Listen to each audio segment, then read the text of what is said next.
the formula that allocates the monies to the county government equitably includes population, also the poverty levels, the land area or the geographical size, the basic equal share, as well as development needs that each county has.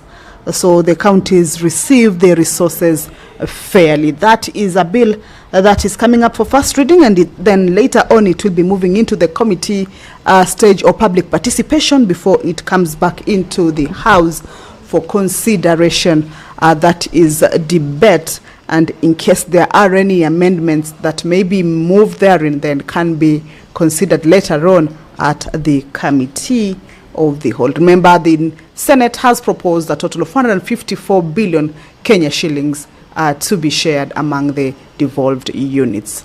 At the far end of the red carpet aisle, we can already see the Speaker's procession having started its way into the chamber.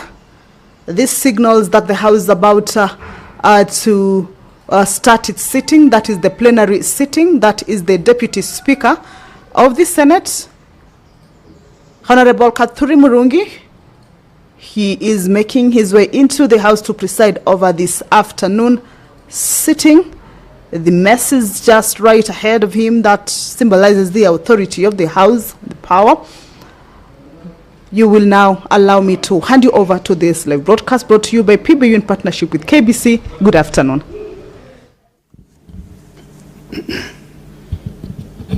Na tuombe. Ewe Mwenyezi Mungu, twakusihi tutazame kwa neema nyingi na baraka sisi watumishi wako ambao umeridhika kutuita kwa nyadhifa za uongozi katika jamhuri hii yetu. Twakuomba utujalie tuyatende na kufikiria mambo yote yatakayofikishwa mbele yetu kwa njia ya haki na uaminifu, ili kustawisha amani, ufanisi na heri ya nchi yetu na wale ambao haja zao umezikabidhi mikononi mwetu. Amina.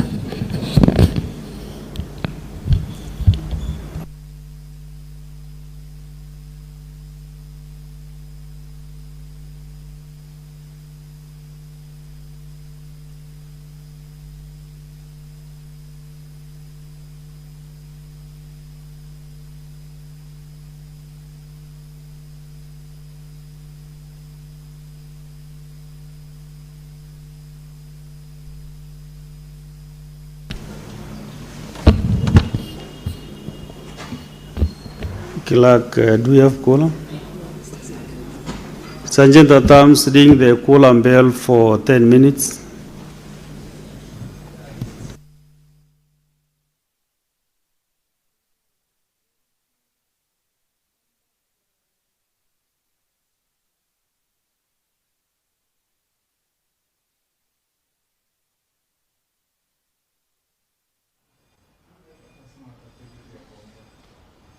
So the prayer has been said and the chair taken. However, there is a quorum hitch. So the Speaker has directed that the quorum bell be rung for 10 minutes as more members make their way into the House to enable the House attain the much needed quorum. Standing order number 39 indicates that at least 15 senators should be in the House for the House to be deemed to have quorated. However, if that is not present, then standing order number 40 provides that the quorum bell shall be on, of course, to give room to the members of the Senate to be able to join their colleagues. And that is why we are seeing more members making their way into the House. And of course, in a short while, that quorum will be raised and the House shall commence. So as we wait for that, we shall continue to take a look at the business that they will be transacting this afternoon. The Select Committee on Delegated Legislation, chaired by the Honorable Senator for Tharaka Nithi, Honorable Mwenda Gataya, shall this afternoon seek for the extension of the consideration of the Traffic School Transport Rules 2026, the Traffic Drink Driving Rules 2026, the Traffic Motor Vehicle Inspection Rules 2026, and the National Transport and Safety Authority Operation of Commercial Vehicles Regulation 2026, an extension of these particular rules for a further 21 days. So this afternoon, the Senate, pursuant to the sections 15(3) of the Statutory Instruments Act, shall regard this particular request by the committee to have its time to consider the statutory instrument by a period not exceeding 21 days of the calendar days. And these are, as I had read out to you, the consideration of the traffic school transport rules, legal notice number 11 of 2026, the traffic drink driving rules, legal notice number 12 of 2026, the traffic motor vehicle inspection rules 2026, legal notice number 13 of 2026, and the National Transport and Safety Authority Operation of Commercial Vehicles Regulations 2026, legal notice number 14 of 2026 for further 21 calendar days to enable the committee to conclude its consideration on or before the Tuesday of 23rd June 2026. The committee had indicated or had backed up its request that it requires additional time to be able to hold meetings with key stakeholders, including the Cabinet Secretary for Roads and Transport. So that is a motion that will be moved by the Chairperson, Select Committee on Delegated Legislation, to have the House resolve that its time for consideration of these statutory instruments be extended for a further 21 days for them to be able to conclude on this particular matter and table its report before the House. This afternoon also, two bills are lined up for consideration at the division stage. Debate on these bills were concluded on the floor of the House. You will recall the Forest Conservation and Management Amendment Bill, a bill originating from the National Assembly, had its debate continue during the Wednesday afternoon sitting, and it was concluded this afternoon. Its business, or the matter that will be worked on regarding this particular bill, is considering it at the division stage, that is for the bill to be read a second time and move on to the next stage. This is a government-sponsored bill, so it is co-sponsored by the Senate Majority Leader, Honorable Aaron Cheriot. We have seen him in the chamber already. The Narcotic Drugs and Psychotropic Substances Control Amendment Bill. This is a bill that is originating from the Senate and sponsored by the Honorable Senator for Meru County, the Deputy Speaker, who's Honorable Kathuri Murungi.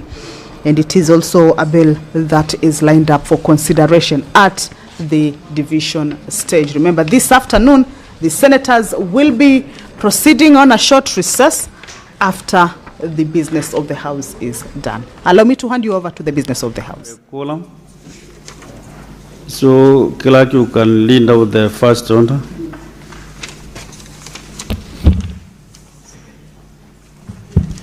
Order number 1, administration of oath. Next order. Order number 2, communication from the chair. Next order. Order number 3, messages. Sorry, let me make this communication first before we proceed.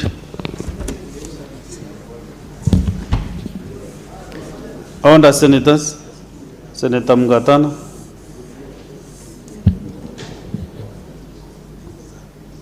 Senators, can you find your way to your seats?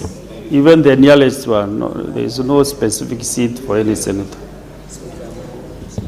Yes, please go sit. Senator Matinga.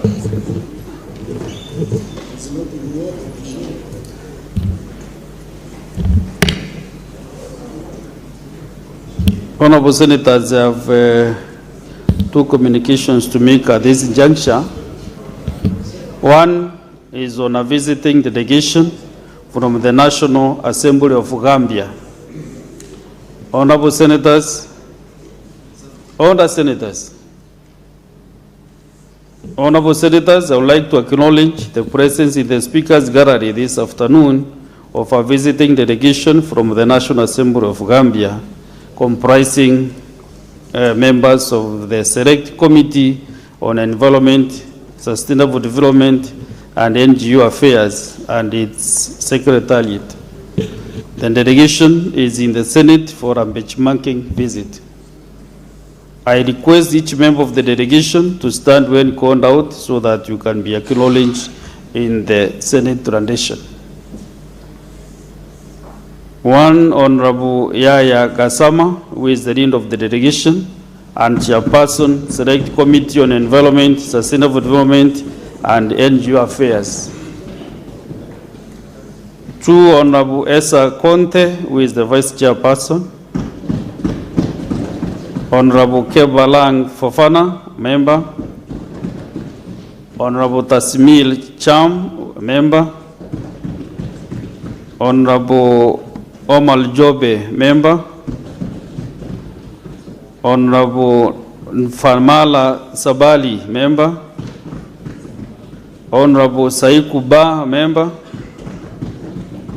Honorable Haluna Bali, a member of the committee, and Honorable Ngibi Mbaro, member. Also, you have Mr. Mamadou A.M. Ba, Senior Committee Clerk, Ms. Isatu Sonko, Committee Clerk,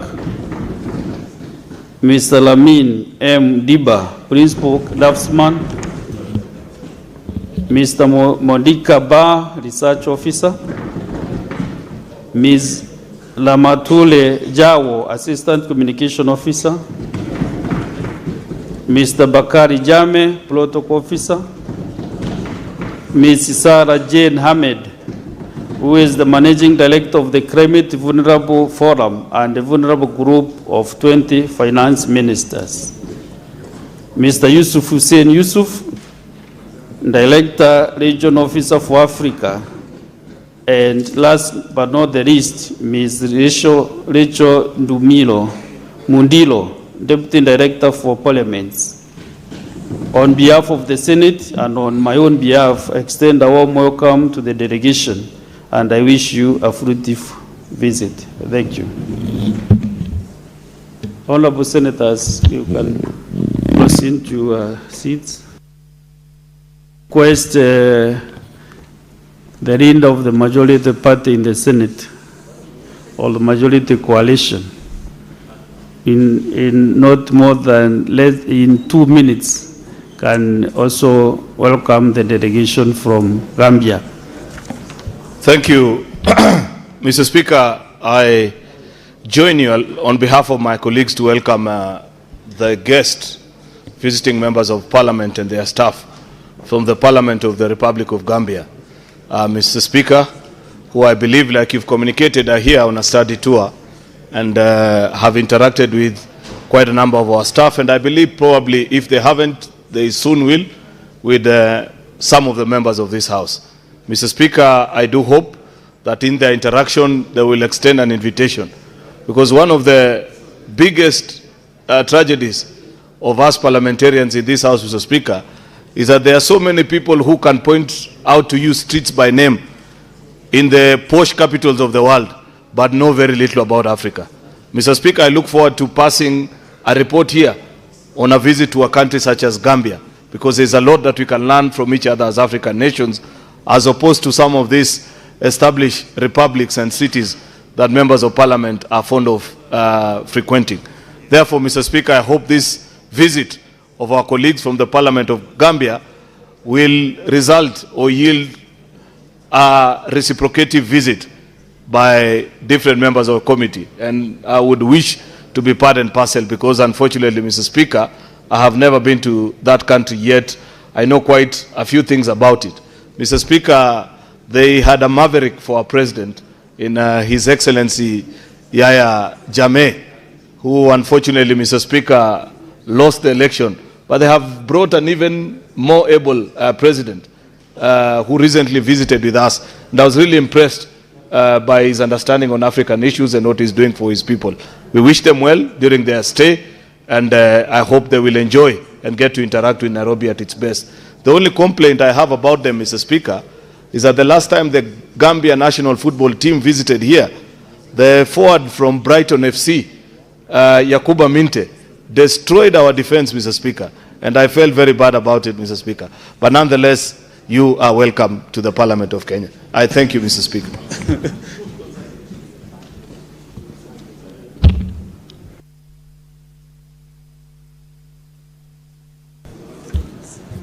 Very majority leader, but I think you should not complain, but really compliment them that they have a strong team, and we should learn from them as the Harambee Stars. Senate Minority Leader, just you can freeze and then we can make progress, but proceed to your seat.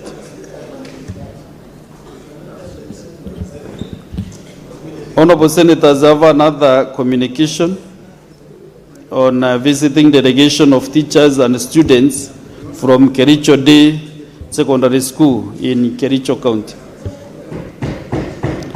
Honorable Senators, I would like to acknowledge the presence in the public gallery this afternoon of a visiting delegation of 5 teachers and 73 students from Kericho Day Secondary School in Kericho County. The delegation is visiting the Senate for an academic exposition. On behalf of the Senate and on my own behalf, I extend a warm welcome to the delegation and wish them a fruitful visit. Thank you.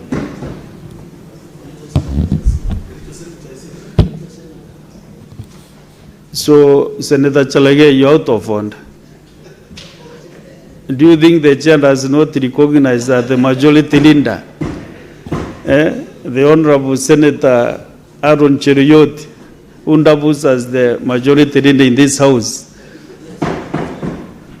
So you should be actually on your feet welcoming Kericho County, because Kericho Day Secondary School, because this is where the majority leader comes from. So, majority leader, I welcome you, the team from Kericho.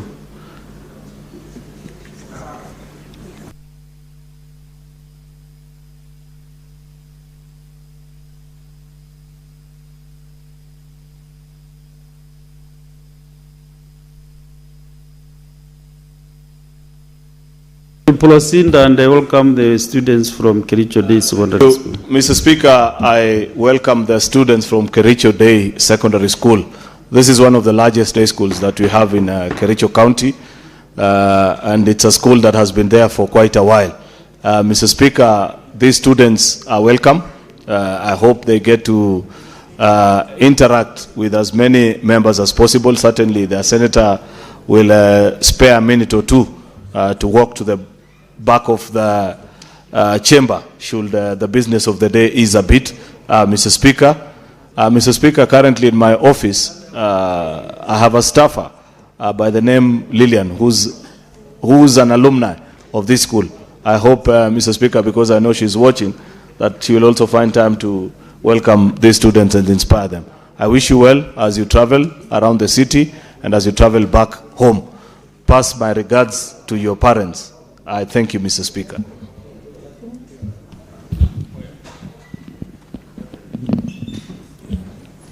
Honorable Senators, today we have enough visitors visiting the Senate. So just relax and so that we welcome all of them. Honorable Senators, this is another communication on visiting delegation from the Interparliamentary Union, IPU. Honorable Senators, as you may recall, on Wednesday, 5th May 2026, I convened a communication regarding the regional seminar for African parliaments on climate action, themed Reducing Methane, Promoting Development. In line with this seminar, I would like to acknowledge the presence in the Speaker's Gallery this afternoon of a visiting delegation from the Interparliamentary Union. The delegation comprises 3 delegates who are facilitating the above-mentioned seminar, scheduled to take place at Yamara or Selen Hotel in Nairobi from Friday 15th to Saturday 16th May 2026. Honorable Senators, I request each member of the delegation to stand when called out so that they may be acknowledged as per the Senate tradition. 1, Ms. Alexandra Blagojevic, IPU Program Manager for International Development and End of Delegation. 2, Dr. Holly Schofield, PhD, Global Project Lead, IPU Methane Project. 3, Mr. Alex Ogutu, who is the Africa Regional Focal Point, IPU Methane Project. On behalf of the Senate and on my own behalf, I extend a warm welcome to the delegation. I also take this opportunity to remind honorable senators to attend and actively participate in the seminar. And the seminar is on the 15th and the 16th of May 2026, for those who are not attentive. I thank you.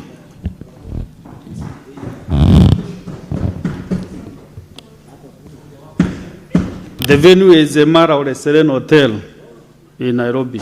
You know it is, Senator Chalagay? So, because I know in this house we have members who have been actively participating in IPU activities, I want to welcome Senator Catherine Muma to welcome the delegation on behalf of the Senate of the Republic of Kenya. Thank you, Honorable Speaker.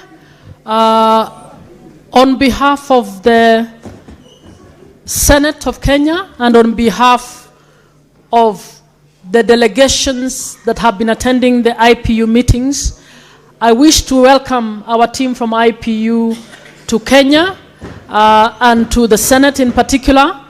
I want to thank the IPU team for the opportunity you provide for members of this Senate to learn a lot from other parliaments. Out of the 183 parliaments, there is a lot that we have learned, and there is a lot of business that we are moving in this house based on what we learn in the IPU meetings.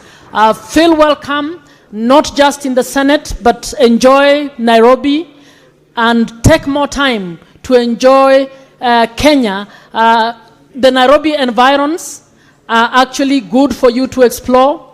Nairobi is the only city with a national park within Nairobi, so take a moment to actually visit and feel extremely welcome. Thank you very much.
Clerk, let's go to the next order.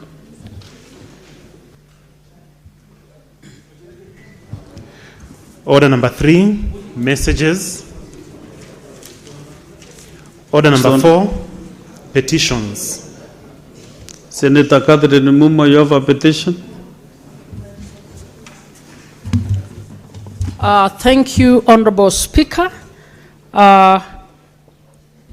Kindly allow me to read a petition to the Senate concerning the Shanta Gold Kenya Limited proposed underground mining project in Isulu, Bushangala, Ikolomani constituency in Kakamega County. We, the undersigned citizens of the Republic of Kenya and members of the Isulu, Bushangala, Ikolomani constituency in Kakamega County, draw the attention of the Senate to the following in regard to the ongoing process of prospecting and licensing of Shanta Gold Kenya Limited and other actors to undertake gold mining in Isulu Bushangala in Kakamega County. That Shanta Gold Kenya Limited, a company incorporated in Kenya in 2010, has been prospecting under license number PL 2019-0225 in Isulu Bushangala area in Kakamega County.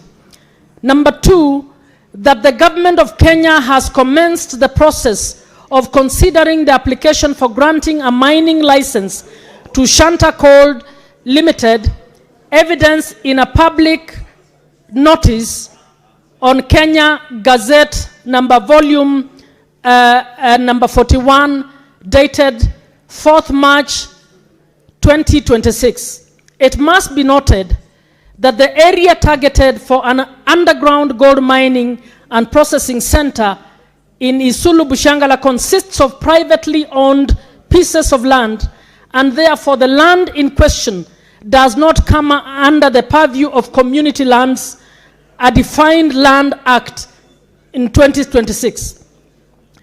That the area has been known to contain gold deposits and has been characterized by a long history of artisanal mining. The entry of Shanta Gold Limited will not only give them exclusive gold mining rights, but also threaten the economic livelihoods of many locals, in addition to the projected loss of property. That Shanta Gold Kenya Limited has been undertaking reconnaissance and prospecting activities in the area, and an environmental impact assessment report project number SGL 8045 has been prepared and submitted to the National Environmental Management Authority, NEMA. That the public participation process for validation of the report has been mired in controversy. The full report has not been availed to the public as required by Section 59 of the Environment Management and Coordination Act, CAP 387, and Regulation 17 of the Environment Impact Assessment and Audit Regulations of 2003, particularly the socio-economic and cultural risk management and the resettlement action for the affected communities. Number 6, that NEMA advertised for public participation meetings on 12th November 2025 and 4th December 2025. Honorable Speaker, I'm being disrupted by all the noise in the House.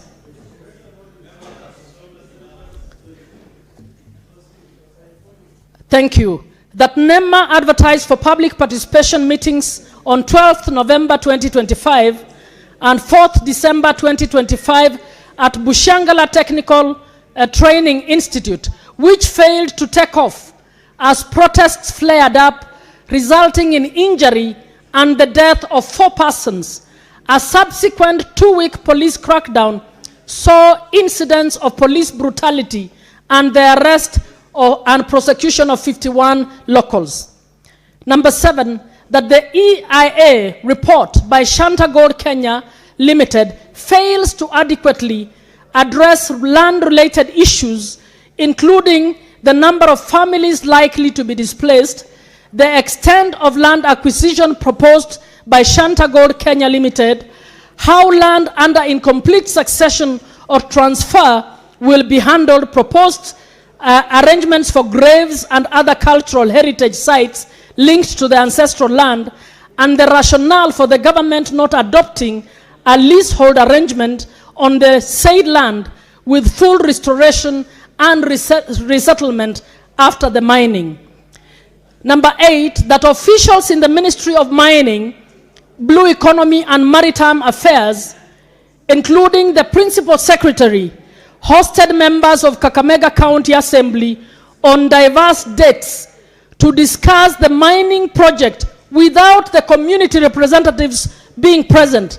As a result, the community feels excluded from the process and has lost confidence in the ability of officials from the ministry to act in a neutral and objective manner in mediating the matter, exacerbating fears that the officials are advocating for the interests of Shanta Gold Limited. Number 9, that the process is opaque and has not complied with the requirements of Article 10 of the Constitution on transparency and accountability, public participation, respect for the rule of law, the protection of human rights, among other principles of the Constitution. As a result, the petitioners are seeking the intervention of the Senate to obtain full disclosure of how the national and the county governments have handled the matter of gold prospecting and planned mining in Isulu Bushangala area in Kakamega County. Number 10, that neither the county government of Kakamega nor the national government has provided clarity on the proposed social, economic, and cultural mitigation measures incorporated in any agreement that they may have signed or intend to sign with Shanta Gold Kenya Limited or any other licensee. Number 11, that none of the issues raised in the petition are pending before any court of law, constitution, or legal body, and if there was, the Ministry of Mining, Blue Economy and Maritime Affairs would not be implementing activities in regard to this project as they are currently doing.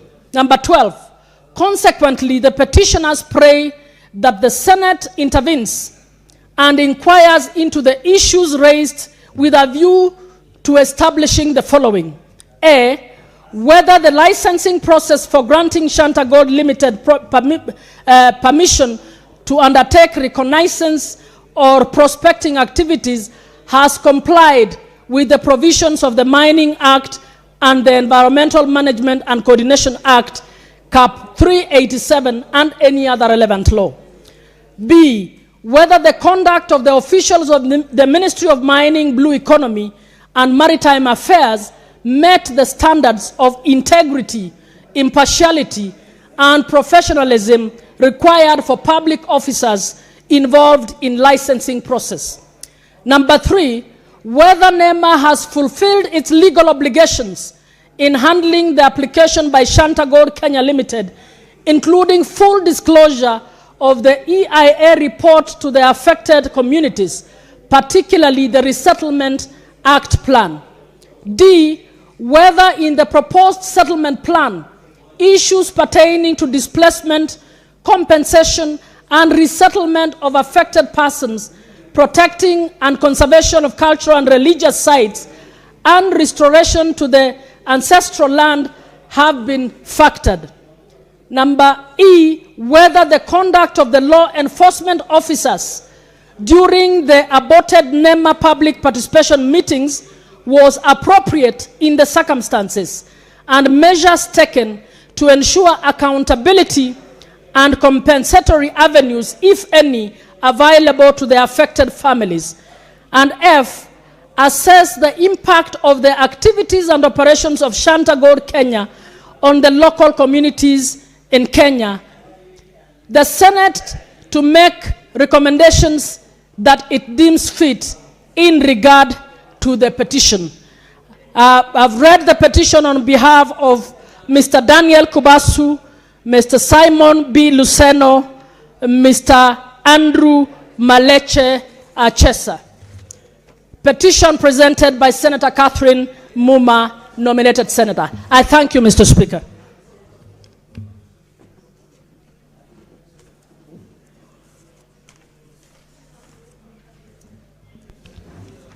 Honorable Senators, Honorable Senators, pursuant to Standing Order 2-81, I commit the petition to the Standing Committee on Land, Environment and Natural Resources. And in terms of Standing Order 2-82A, the committee is required in not more than 60 calendar days from the time of reading the prayer to table its report in the Senate for consideration. The Senate shall therefore consider and adopt the report of the committee. Thank you. Chair, Land and Environment. You are appropriately guided.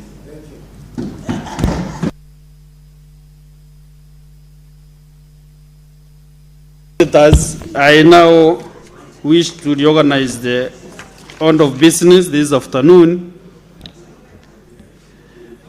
We defer order number 6, 7, 8, 9, 10, 11, and we go straight to order number 12, clerk.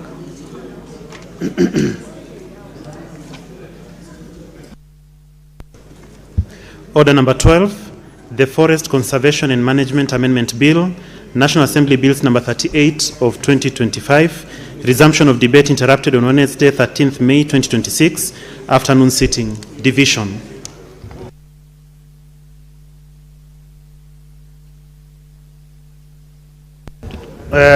Honorable Senators, can we have the division bell rung for 3 minutes?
Honorable Senators,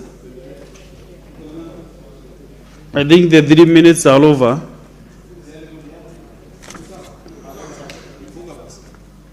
So, Sanjay Tatam, can you close the doors and draw the bars?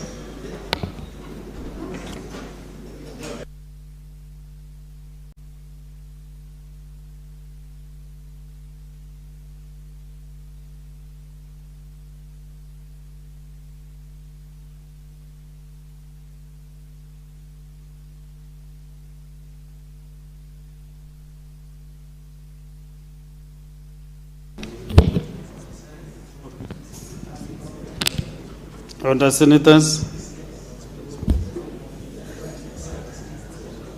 Honorable Senators, I put the question that the Forest Conservation and Management Amendment Bill, National Assembly Bills number 38 of 2025, be now read a second time. So we are going to the division and we are voting electronically. And Senator John Bugwa and Senator Beatrice Ogola. Sorry? Okay. Okay. Good. So, Senator Bugwa, know that you have been enabled to vote electronically on behalf of the delegation, Nyandarua delegation. So for those who are not familiar with the new system, honorable senators, for those who are not familiar with the new system, you either vote yes, no, or abstain. Those are the three votes that you can make this afternoon on this bill. So if we are ready, then we can go straight to voting.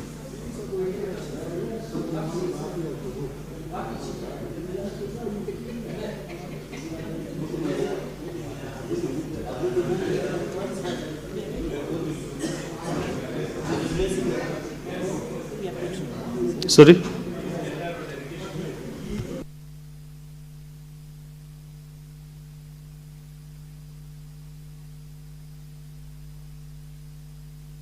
Now you can proceed and start voting.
Senator Joyce Coril, you can approach the table and vote on behalf of Bometi delegation.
Senator Maruma Jones approach the table as well.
Honourable Senators,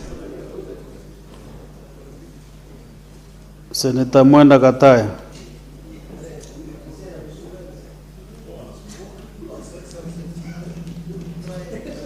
These I want to give you the results of the division of the Forest Conservation and Management Amendment Bill, National Assembly Bills number 38 of 2025. Ayes that 1, nays 0, abstention 0. The ayes have it. A bill for an act of parliament to amend the Forest Conservation and Management Act and for connected purposes. So, Honourable Senators, I again rearrange the order of business. We defound number 13, and then we proceed to order number 14, Clerk. Just wait. The business will flow as the chair is guiding. And don't need any guidance. Yes, I've said we proceed to order number 14. I've requested the clerk to read out the order. Order number 14, Committee of the Whole.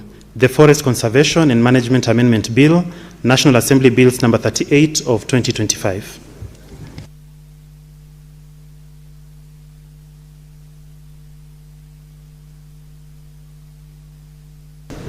You know, on several occasions I've advised senators what you do when the chair stands up on a committee of the whole. You look at the chair and then you bow like this, and also this side, and then that is done.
Yeah, it's on. Honorable members, we are now in the Committee of the Whole for the Forest Conservation and Management Amendment Bill, National Assembly Bills number 38 of 2025. Clauses 3, 4, 5, 6, 7, 8, and 9. Honorable Senators, please settle down. Clauses 3, 4... No, I propose the question that clauses 3, 4, 5, 6, 7, 8, and 9 be part of the bill. I put the question that clauses 3, 4, 5, 6, 7, 8, and 9 be part of the bill. Division at the end. Clause 10. I propose the question that clause 10 be part of the bill. Chairperson? Chairperson? Senator Faki?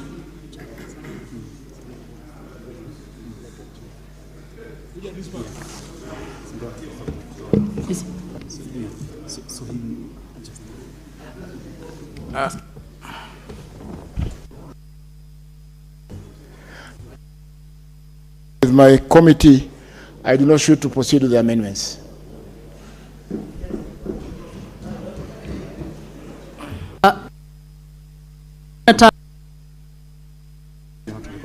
Senator Faki, is the committee dropping the amendments? Yes, these are committee amendments, Madam Chair.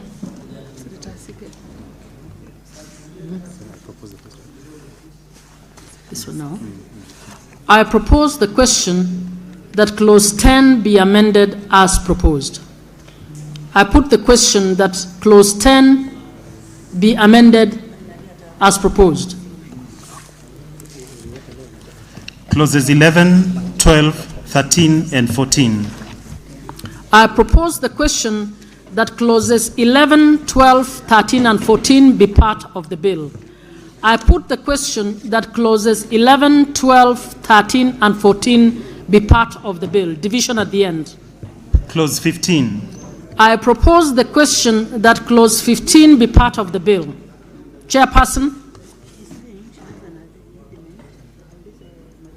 Again, Madam Chair, upon consultations with my committee, we do not wish to proceed with the amendments. So you wish to drop the amendment? I propose the question that clause 15 be amended as proposed.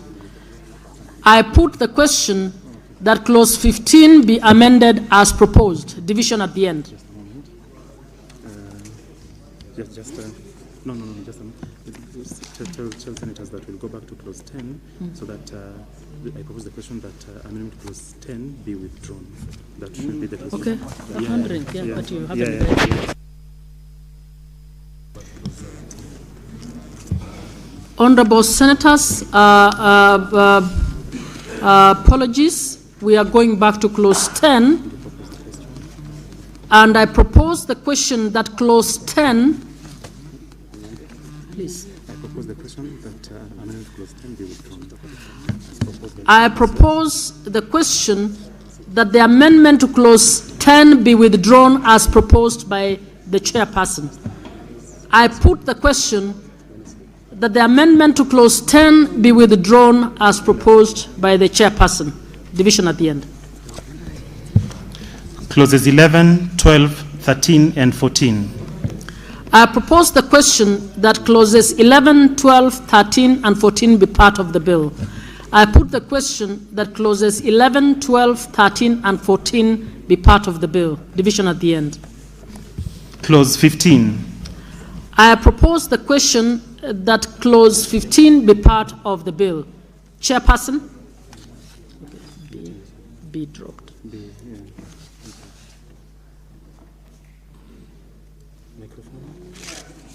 Please give the mic. Chair, upon consultation with the committee, we do not wish to proceed with the amendments. I propose the question that the amendments to clause 15 be dropped as proposed by the chairperson. I put the question that the amendments to clause 15 be dropped as proposed by the chairperson. Division at the end. Clause 16, 17, 18, 19, and 20. I propose the question that clauses 16, 17, 18, and 19 and 20 be part of the bill. I put the question that clauses 16, 17, 18, 19, and 20 be part of the bill. Division at the end. Clause 21.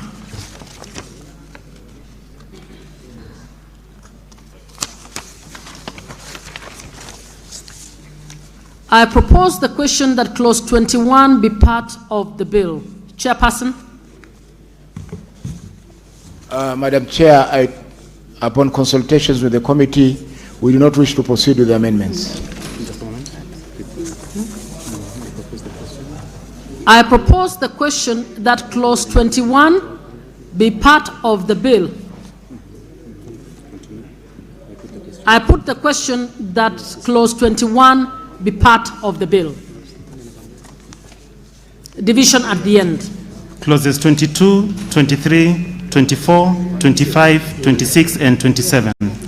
I propose the question that clauses 22, 23, 24, 25, 26, and 27 be part of the bill. I put the question that clauses 22, 23, 24, 25, 26, and 27 be part of the bill. Division at the end. Clause 2. I propose the question that clause 2 be part of the bill. Chairperson. Madam Chair, upon consultations with the committee, we do not wish to proceed with the amendments. I propose the question that clause 2 be part of the bill. I put the question that clause 2 be part of the bill. Division at the end. The title and clause 1. I propose the question that the title and clause 1 be part of the bill. I put the question that the title and clause 1 be part of the bill. Division at the end.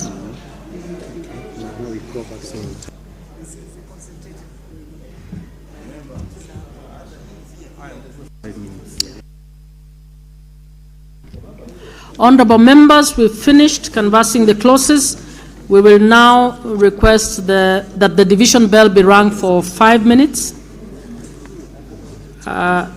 so that we can go.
You can stop the bell. I think we have the the numbers and close the doors. Then shut the doors. Close the door into the bar. Please close the door and draw the bar.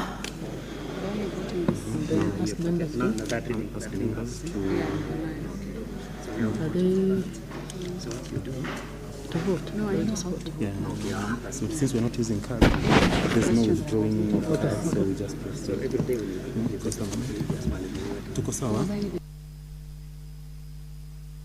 So we can put the question. Starting from here. Yeah, no, here, number 2 only, since there's no amendments. Number 2. Honorable Senators, I now put the question that clauses 3, 4, 5, 6, 7, 8, 9, 10, 11, 12, 13, 14, 15, 16, 17, 18, 19, 20, 21, 22, 23, 24, 25, 26, 27, to the title and clause 1 be part of the bill. You may now vote.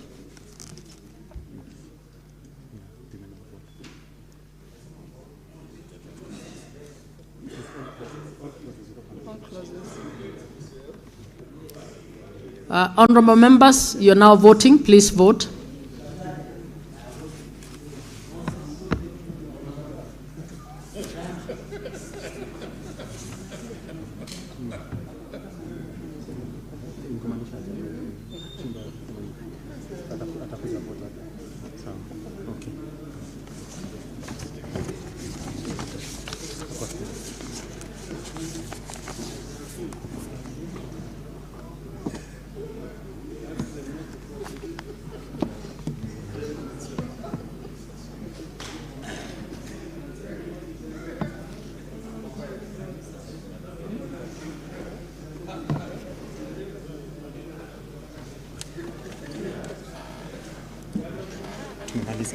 Yes. What about figure? Wala ambao hawajapiga watakuja. We'll know right now once they print.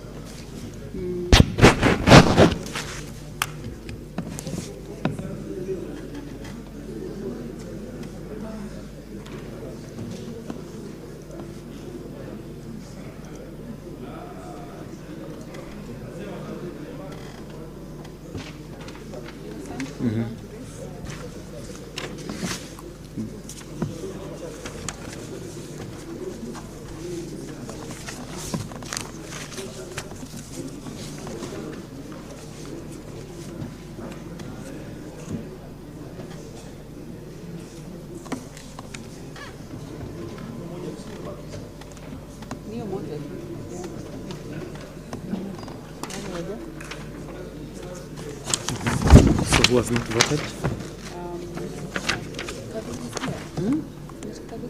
Yes, Senator Kathuri, Deputy Speaker.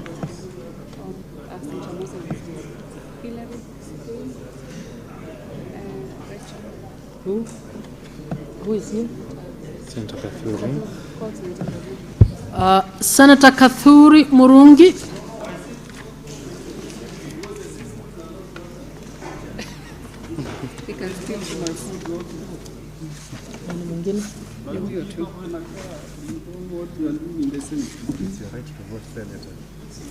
How can you discriminate against the speaker? We get it. Because we don't know how to vote on the system.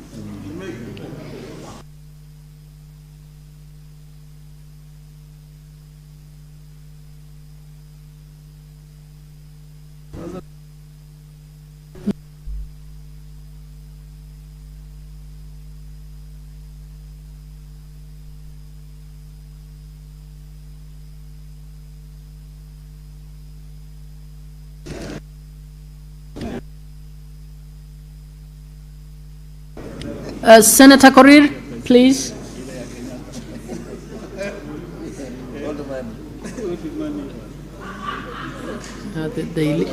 The conference of the illiterate. Oh my God. Oops.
Okay. Honorable Senators, we have the results for this division. The ayes 31, the nays 0, abstentions 0. The ayes have it. Call on the mover. Chairperson, is it? No, it's the majority leader. Majority leader. Yeah, it's without amendments. Yeah. Honorable Chairperson, I beg to move that the committee consideration of the Forest Conservation and Management Amendment Bill, National Assembly Bill number 38 of 2025, and its approval thereof without amendments.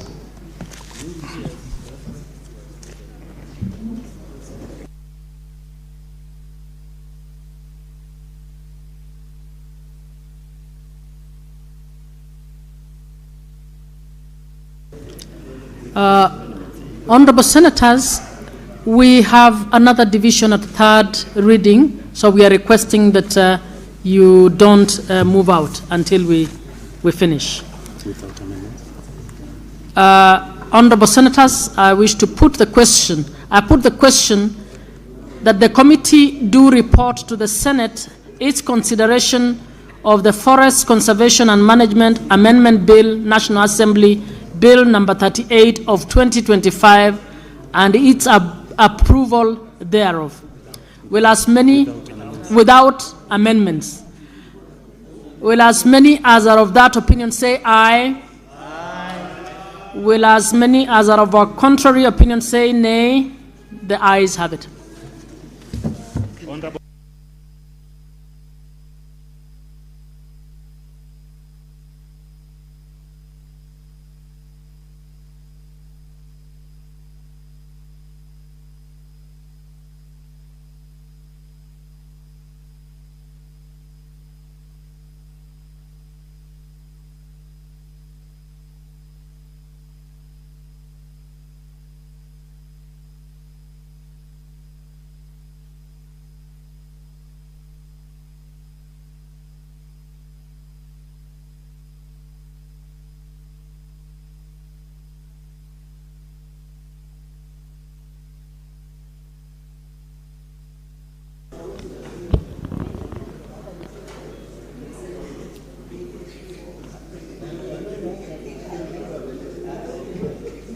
Honorable Senators, I can see the members already withdrawn. Can you open also the doors?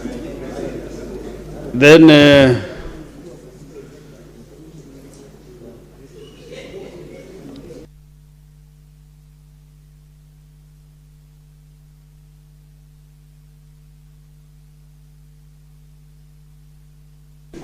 Honorable Senators, kindly don't leave because we have another division.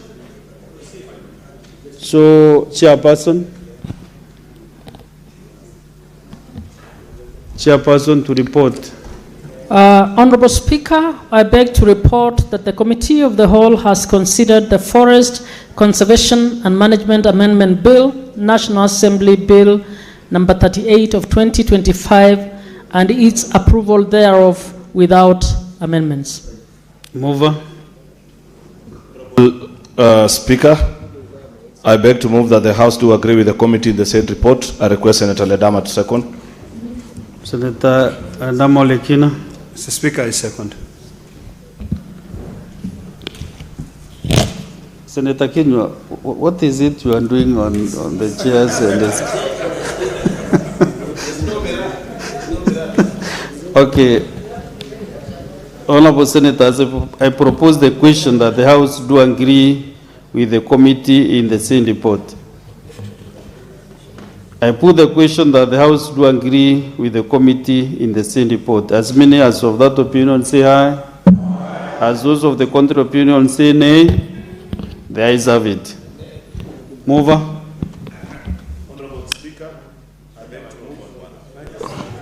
Honorable Speaker, I beg to move that the Forest Conservation and Management Amendment Bill, National Assembly Bill number 38 of 2025, be now read a third time. I request Senator Ledamo Lekina to second. Mr. Speaker, I do second. Senator Lekina has never seconded any bill without taking almost 20 minutes to second or to... Okay.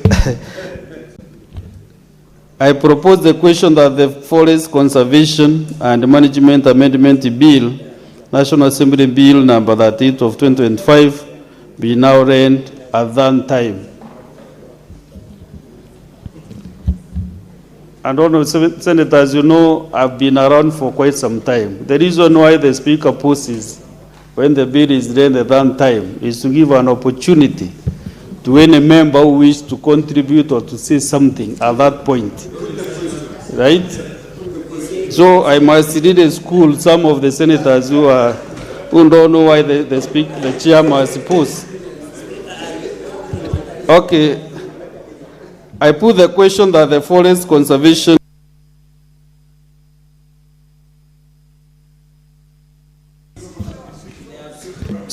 I put the question that the Forest Conservation and Management Amendment Bill, National Assembly Bill number 38 of 2025, be now read at that time.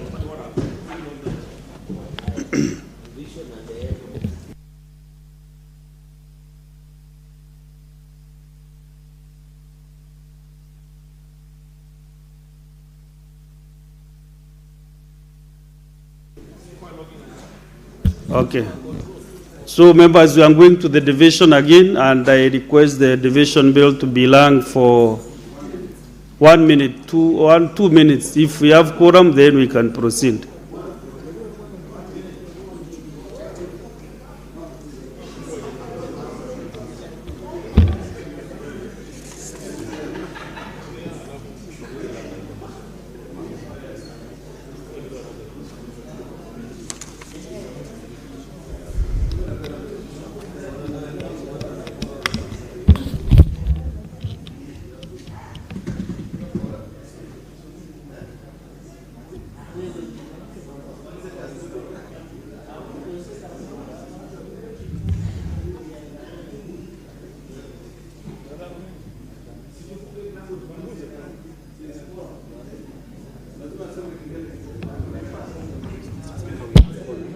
If we have quorum, so Sergeant at arms, close the doors and roll the bars.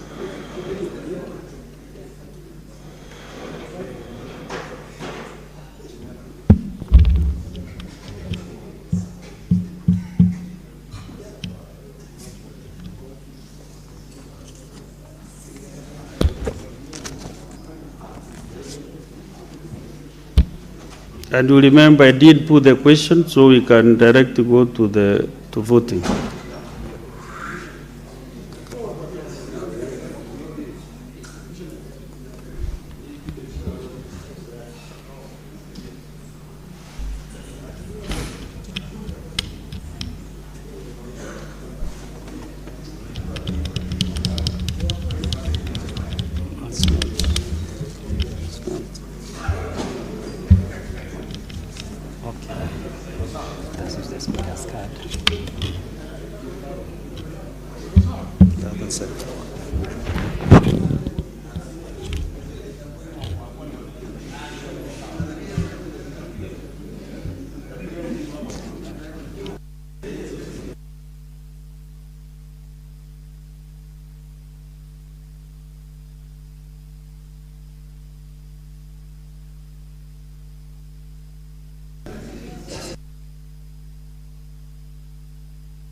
Honourable Senators, these are the results of the third reading of the bill. The ayes that 1, nays 0, abstention 0. The ayes have it. A bill for an act of parliament to amend the Forest Conservation and Management Act and connected purposes.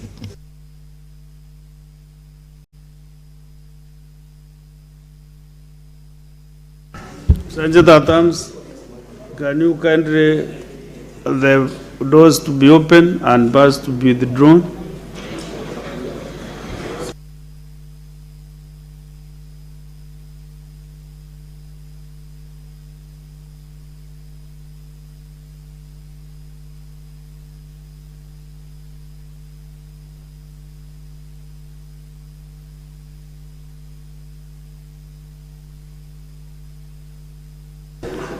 So, Honorable Senators, we now go back to the order paper.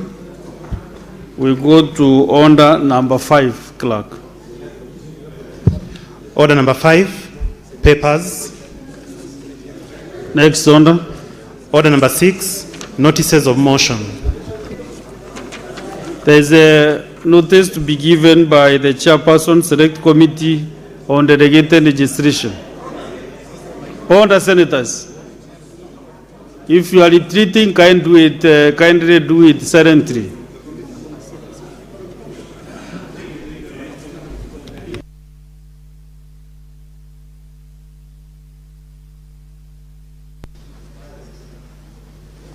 Thank you, Honourable Speaker. Mr. Speaker, I beg to give a notice of the following motion.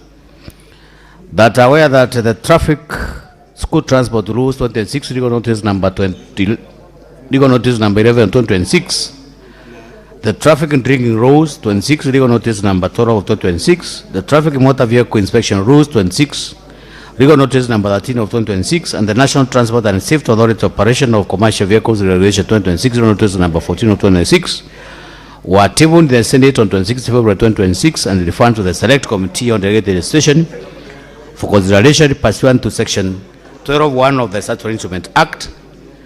Considered that pursuant to Section 15(1) and 2 of the Statutory Instruments Act, the committee is required to consider the regulations and make its determination within 28 sitting days after the date of referral of the instrument by the Senate, which period lapses on Tuesday, 2nd of June 2026.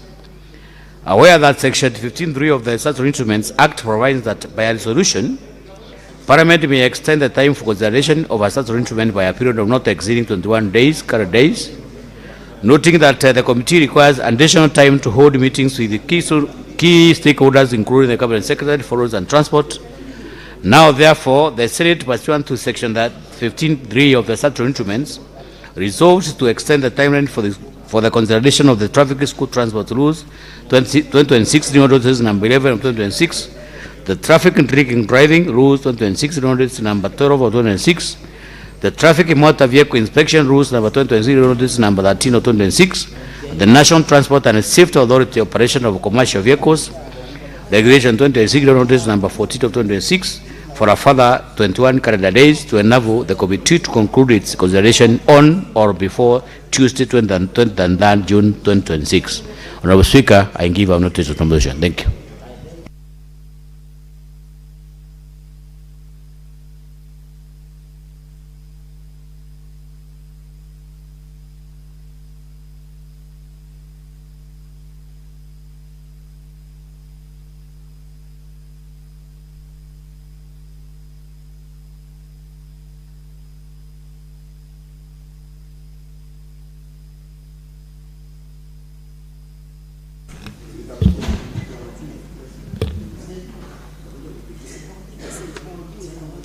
Honorable Senators, I again want to reorganize the order paper. Yeah, we are doing them, but after we defer number 7 for a few moments, and then we go to order number 7, 8, we go to order number 9. Order number 9, motion, extension of time on the consideration of the traffic, school transport rules 2026, the traffic drink driving rules 2026, the traffic motor vehicle inspection rules 2026, and the National Transport and Safety Authority operation of commercial vehicles regulations 2026.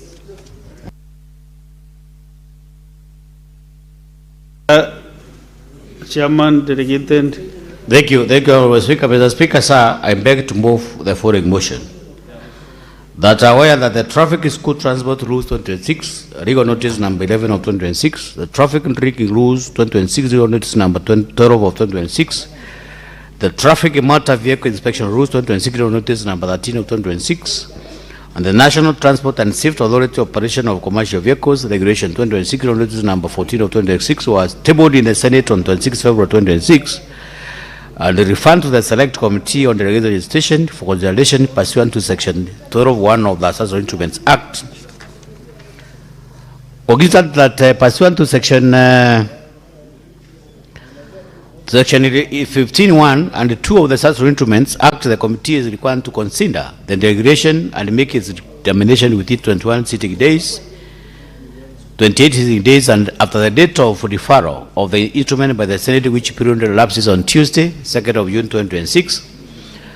Aware that Section 15(3) of the Statutory Instruments Act provides that by a resolution, Parliament may extend the time for consideration of a statutory instrument by a period not exceeding 21 calendar days, noting that the committee requires additional time to hold meetings with the key stakeholders, including the Cabinet Secretary, for roads and transport. Now, therefore, the Senate, pursuant to Section 15(3) of the Statutory Instruments Act, resolves to extend the timeline for the consideration of the Traffic School Transport Rules 2026, Legal Notice number 11 of 2026, the Traffic and Drinking Rules 2026, Legal Notice number 12 of 2026, the Traffic Motor Vehicle Inspection Rules 2026, Legal Notice number 13 of 2026, the National Transport and Safety Authority Operation of Commercial Vehicles, Legal Notice number 2026, Legal Notice number 14 of 2026, for a further 21 days, calendar days, to enable the committee to conclude its evaluation on or before Tuesday, 23 June 2026. I request Honorable Dr. Senator Mungatana to second. Senator Dr. Mungatana Danson.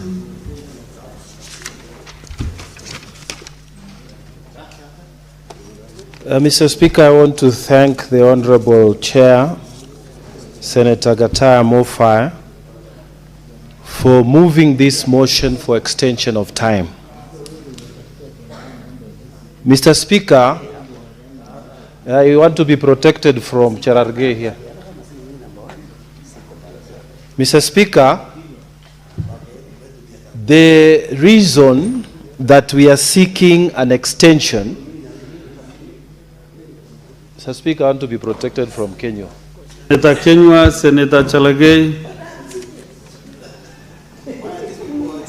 Mr. Speaker, the reason that we seek this House to give us an extension of time at the Delegated Legislation Committee is because, Mr. Speaker, there are 4 important traffic regulations and rules that are being introduced. And these rules, Mr. Speaker, will affect our daily lives. Mr. Speaker, these rules, if we don't consider them at the Senate level, if we don't consider them properly, they will pass without us having looked at them properly. Mr. Speaker, the Traffic School Transport Rules 2026 that have been proposed will make more cost added to parents, because it is proposed that more people be employed in every school transport. It is proposed in those regulations, Mr. Speaker, that the buses are going to be fitted with more electronic gadgets, which will mean more money spent on school transport. And Mr. Speaker, we need to hear parents, national parents associations, so that they tell us what they think about these proposed amendments. Mr. Speaker, the Traffic Motor Vehicle Inspection Rules 2026, they require, Mr. Speaker, that every car in Kenya that has more than 4 years will have to undergo an inspection every 2 years, Mr. Speaker. Now, Mr. Speaker, we know, for example, the rule is that we do not import cars into Kenya which are older than 8 years. But, Mr. Speaker, now, these regulations that are being brought, they are saying every car that is 4 years will have to undergo inspection. As it is now, Mr. Speaker, the only vehicles that are undergoing inspection are the vehicles that are matatus or commercial vehicles, government vehicles, and these vehicles that carry school children. Now, every person who has a vehicle must undergo government inspection. Mr. Speaker, we want to hear what the people of Kenya have to say, and we want people to come and make their presentations before the committee of delegated legislation. Mr. Speaker, if we don't get this extension, what it means is that these regulations will come into operations by operation of law without the people of Kenya having been heard. So, Mr. Speaker, I'm just putting the context before the House that they approve for us the extension of time so that Kenyans who have not come before the committee can come and be heard. And Mr. Speaker, while I am still on this floor, we want to urge the Inspector General of Police. We have heard that they are trying to start enforcing these regulations even before they have gone through the processes within the Senate. Mr. Speaker, I urge them not to try and enforce inspection of vehicles which are over 4 years, because those regulations are not yet passed, and I know the people of Kenya will have a lot to say about them. So, Mr. Speaker, I am urging the House to grant this motion for extension of time so that we can be able to hear all the stakeholders. So far we have had a few of them, but the time is not with us, and we are going into recess, and we need to do preparation and tabling this report in good time. So, Mr. Speaker, I urge the House to approve this motion, that we extend the time for consideration of and hearing of stakeholders before these rules are adopted or rejected by the committee. Mr. Speaker, with all so many remarks, I beg to second. I thank you, Mr. Speaker. All the senators, all the majority leader, honorable senators, I propose the question that aware that the Traffic School Transport Rules 2026, legal notice number 11 of 2026, the Traffic Drink Driving Rules 2026, legal notice number 12 of 2026, the Traffic Motor Vehicle Inspection Rules 2026, legal notice number 13 of 2026, and the National Transport and Safety Authority Operation of Commercial Vehicles Regulations 2026, legal notice number 14 of 2026 were tabled in the Senate on 26 February 2026 and referred to the Select Committee on Delegated Legislation for consideration pursuant to Section 112(1) of the Statutory Instruments Act. Cognizant that pursuant to Section 15(1) and 2 of the Statutory Instruments Act, the committee is required to consider the regulations and make its determination within 28 sitting days after the date of the referral of the instruments by the Senate, which period will lapse on Tuesday, 2nd June 2026. Aware that Section 15(3) of the Statutory Instruments Act provides that by a resolution, Parliament may extend the time for consideration of a statutory instrument by a period not exceeding 21 calendar days. Noting that the committee requires additional time to hold meetings with the key stakeholders, including the Cabinet Secretary for Roads and Transport. Now, therefore, the Senate, pursuant to Section 15(3) of the Statutory Instruments Act, resolves to extend the timeline for the consideration of the Traffic School Transport Rules 2026, legal notice number 11 of 2026, the Traffic and Drink Driving Rules 2026, legal notice number 12 of 2026, the Traffic Motor Vehicle Inspection Rules 2026, legal notice number 13 of 2026, and the National Transport and Safety Authority Operation of Commercial Vehicles Regulations 2026, legal notice number 14 of 2026, for a further 21 calendar days to enable the committee to conclude its consideration on or before Tuesday, 23rd June 2026.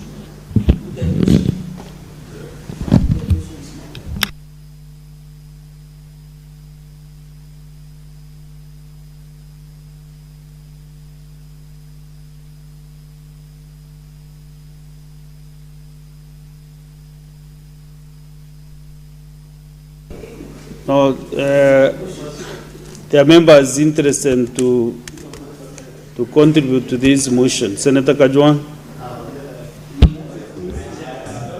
No, but you move for 15 minutes. This is House of Debate. You must be patient. When members want to say something on a matter that interests them, you should give them that opportunity. Mr. Speaker, I think it is fair, even though this is a procedural motion. Ideally, this is not a procedural motion. When you're extending time that is prescribed in your standing orders, it is no longer procedural. It is substantive, Mr. Speaker, because there's a reason why those timelines were put in place. Whereas I rise to support the request, because I know that the chair of this committee is a man of good intentions, and I know that the seconder of the motion is also a man of good intentions. The only reason why I've risen, Mr. Speaker, is that there is a problem when it comes to delineation of the role of the national government and county government when it comes to traffic control and management. Mr. Speaker, my committee has just returned from a visit to South Africa.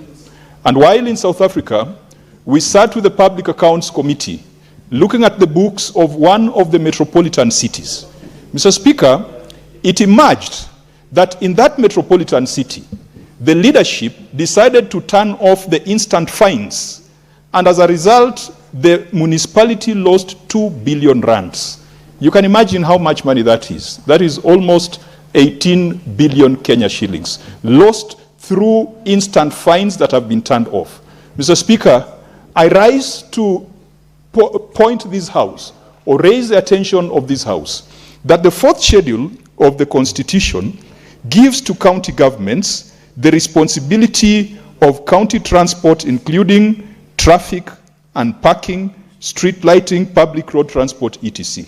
Mr. Speaker, when NTSA comes up with an instant fine system, is that a national function or a county function? And we have seen in jurisdictions like South Africa that those then go to the devolved and decentralized governments.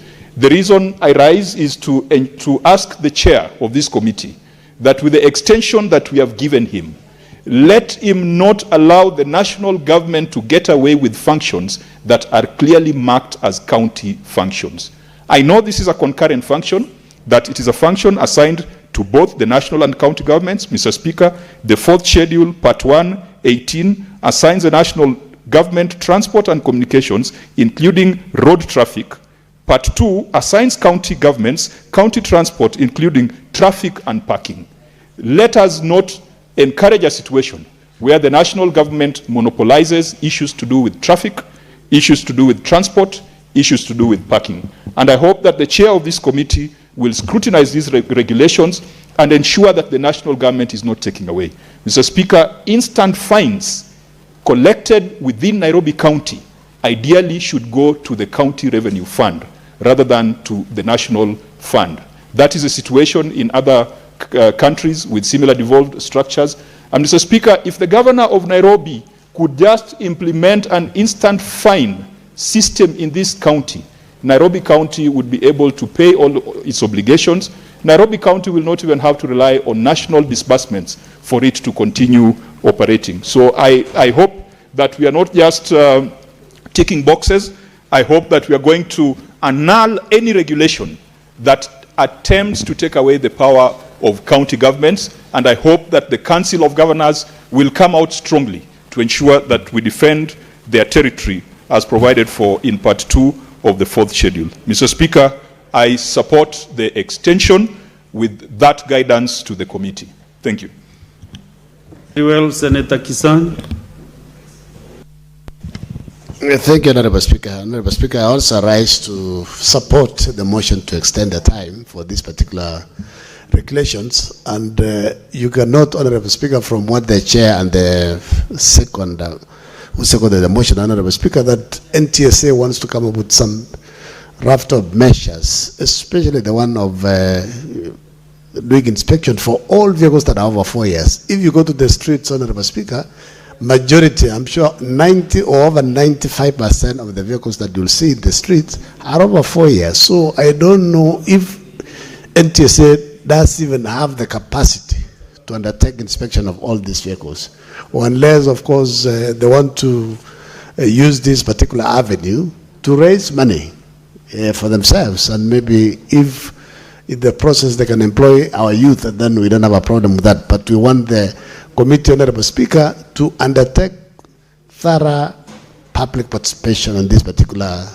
regulations, Honorable Speaker, so that people don't go to court. Because you remember the other day when NTSA and the traffic police wanted to implement instant fines on the roads, people went to court to stop it because there was no proper public participation, there was no proper engagement with the public, Honorable Speaker. So we allow the committee to have the 21 days they have requested, but they need to do a thorough job so that Kenyans don't go to court, because as Kenyans we are used to do a lot of litigation.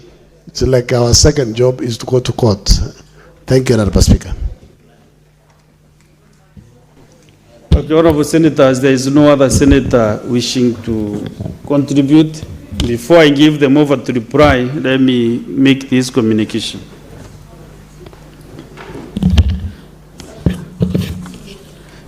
This communication is on the visiting delegation of teachers and students from Kuene Girls Secondary School in Meru County. Honorable Senators, I would like to acknowledge the presence in the public gallery this afternoon of a visiting delegation of 4 teachers and 58 students from Kuene Girls Secondary School in Meru County. The delegation is visiting the Senate for an academic exposition. On behalf of the Senate and on my own behalf, I extend a warm welcome to the delegation and wish them a fruitful visit. Thank you. Honorable Senators, Nkwene Girls is a school that I served as the ADMP for 10 years. It's a school that is really doing so well in academic work.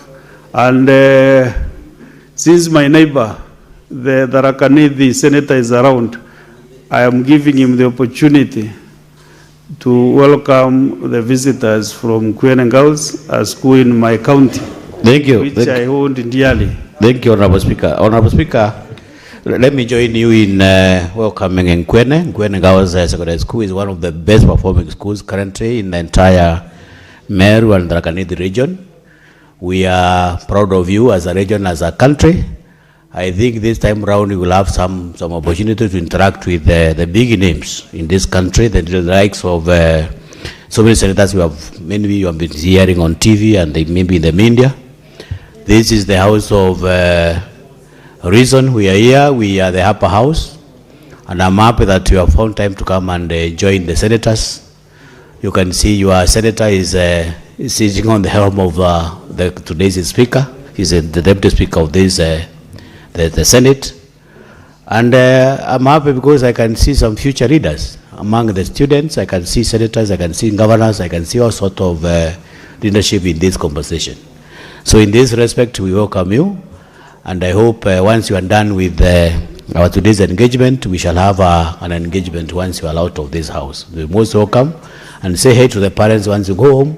There is no difference between Tharaka Nithi and Meru County. Actually, we are just one people, only that administratively we come from different jurisdictions. I come from Tharaka Nithi County, where your senator is my very good friend, and Tharaka Nithi and Meru is just one or the same. Thank you very much and most welcome. Viewpoints and teachers from Kwene. I know of quite a number of students from my home county in Kwene, especially from Tharaka constituency where I come from. Thank you. Now, Chair and the registration, you can proceed and reply. Thank you very much, Honorable Speaker. I want to thank all the members who have made some very positive contribution towards this extension of time. The reason as to why, Honorable Speaker, we are seeking for extension is purely to make sure that we have thoroughly scrutinized these regulations. We want to invite all the stakeholders. We want to invite, because these are very sensitive regulations. We have 4, the driving rules regulation, the school transport regulation, and we have also I think there are about 4. And I'm happy that the chair, the chair Chief Park has just captured quite a number of issues that this committee is supposed to look at. And that is why we are, Honorable Speaker, and I'm happy that the members have agreed that this committee should be given some further 21 days to make sure that we thoroughly scrutinize these regulations so that we can bring every stakeholder on board. Thank you, Honorable Speaker. I am back to reply. Clerk, can you confirm that we have a quorum so that we can put the question? And this is a voice, yeah, we do.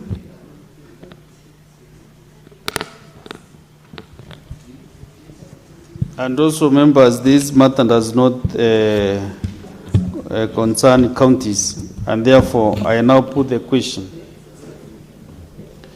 Minority Leader. You can't just walk like you are walking in the streets of Kilifi County. Just have your seat because you are.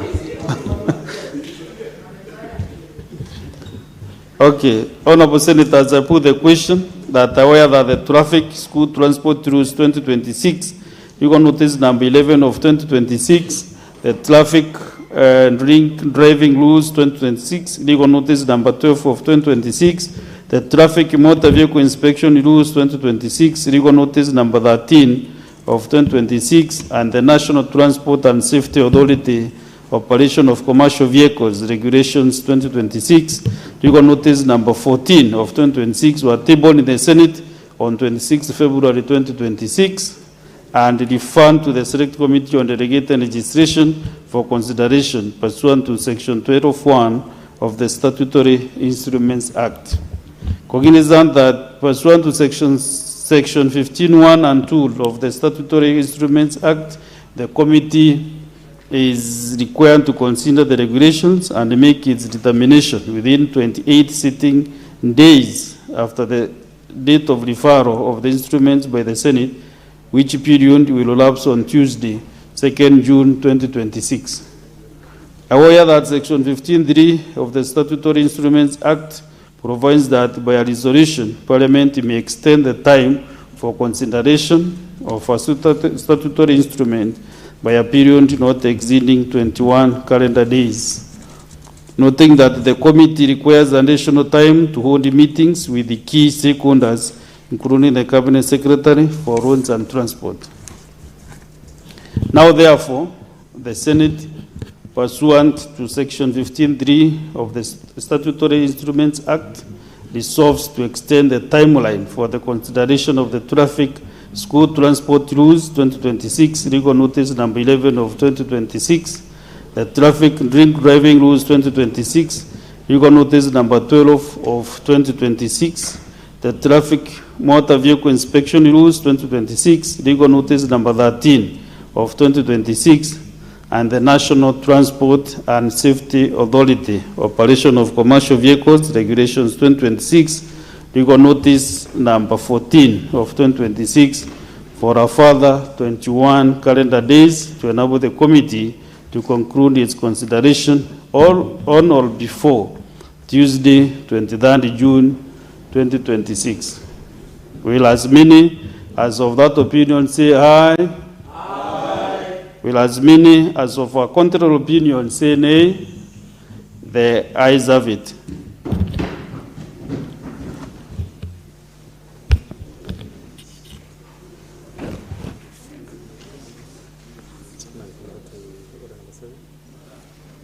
Now, honorable senators, we are going back now to order number 7, which is questions and statements. Clerk.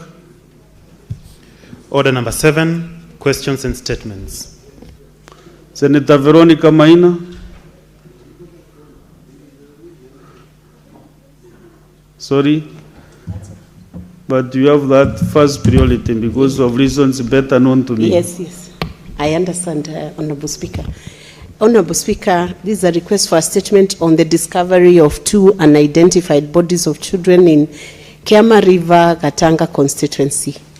Mr. Speaker, sir, I rise pursuant to Standing Order 53-1 to seek a statement from the Standing Committee on National Security, Defense and Foreign Relations on a matter of county-wide concern regarding discovery of 2 unidentified bodies of children in Kiama River, Gatanga constituency on 10th May 2026. Preliminary reports, Mr. Speaker, sir, indicate that the victims are a boy who was found without any clothing, estimated to be approximately 14 years old, and a girl estimated to be between 5 and 9 years old. The identities of these children remain unknown, and the circumstances surrounding their deaths are shrouded in mystery. In the statement, the committee should address the following. Number 1, the current status of the investigation into the deaths of the 2 children, including whether a post-mortem examination has been conducted to determine the cause and approximate time of death. Number 2, the immediate steps taken by the National Police Service to facilitate the identification of the deceased children, including whether the police have conducted systemic matching of reports of missing persons within Gatanga and neighboring constituencies. Number 3, the steps being taken to enhance security patrols along the Kiama River, the broader Kiriaine location and Gatanga constituency at large to reassure residents of their safety. Number 4, the mechanisms in place to assist the affected families once identified and to provide psychological support to the community members who discovered the bodies. Senator Veronica Maina. Thank you, Honorable Speaker. Very well, Senator Ali Hibla Mloba.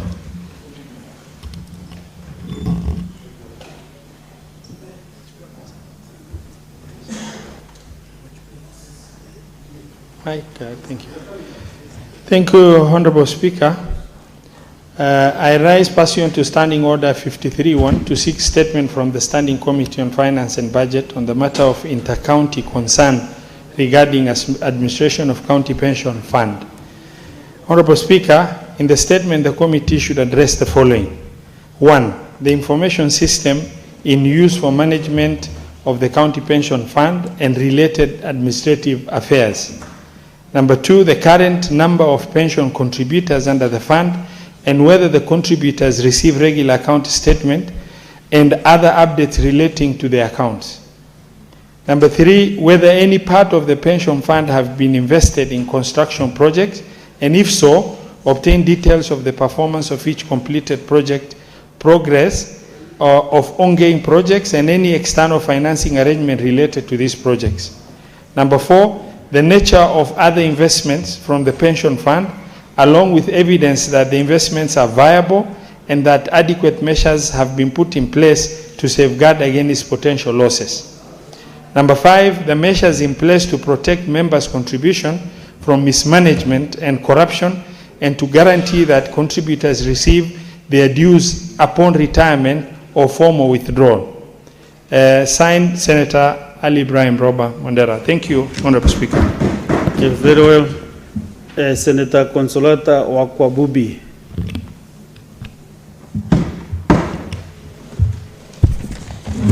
Thank you, Mr. Speaker, for the opportunity.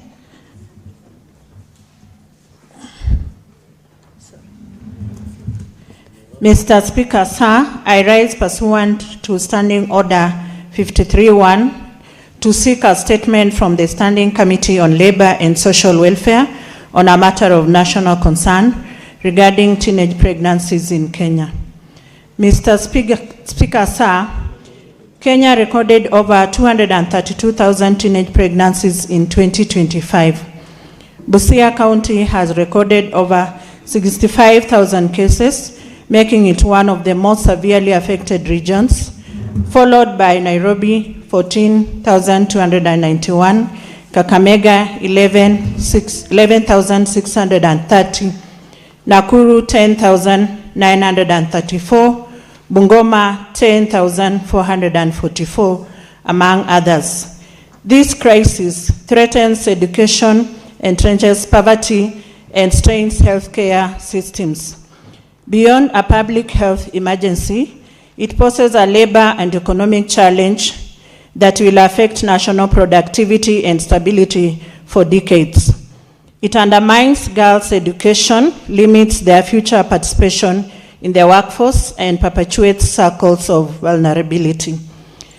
In their statement, the committee should address the following. 1, the socio-economic, cultural, and systemic drivers behind teenage pregnancies across the country, including actions taken to mitigate the trends.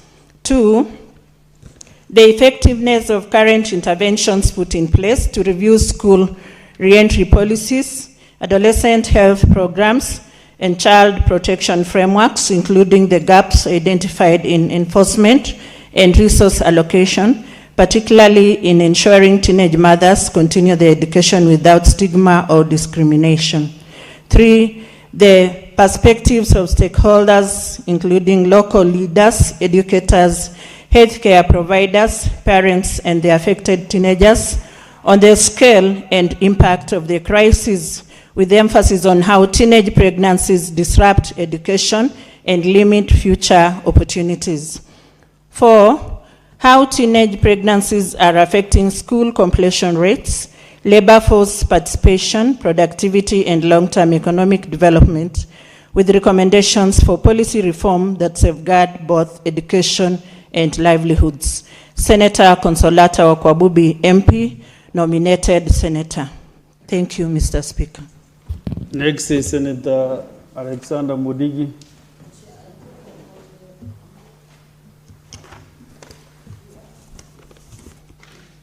Mr. Speaker, sir, request for statement on the proposed construction of Kandenge Dam.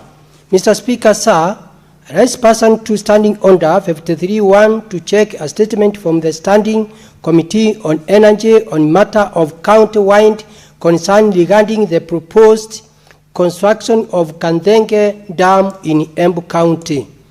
Mr. Speaker, sir, while expanding power generation is essential to increasing national grid connectivity, and while dam project can enhance agricultural productivity through irrigation, it is unacceptable for such critical project to proceed without clarity, transparency, and due consideration for the people it will directly affect.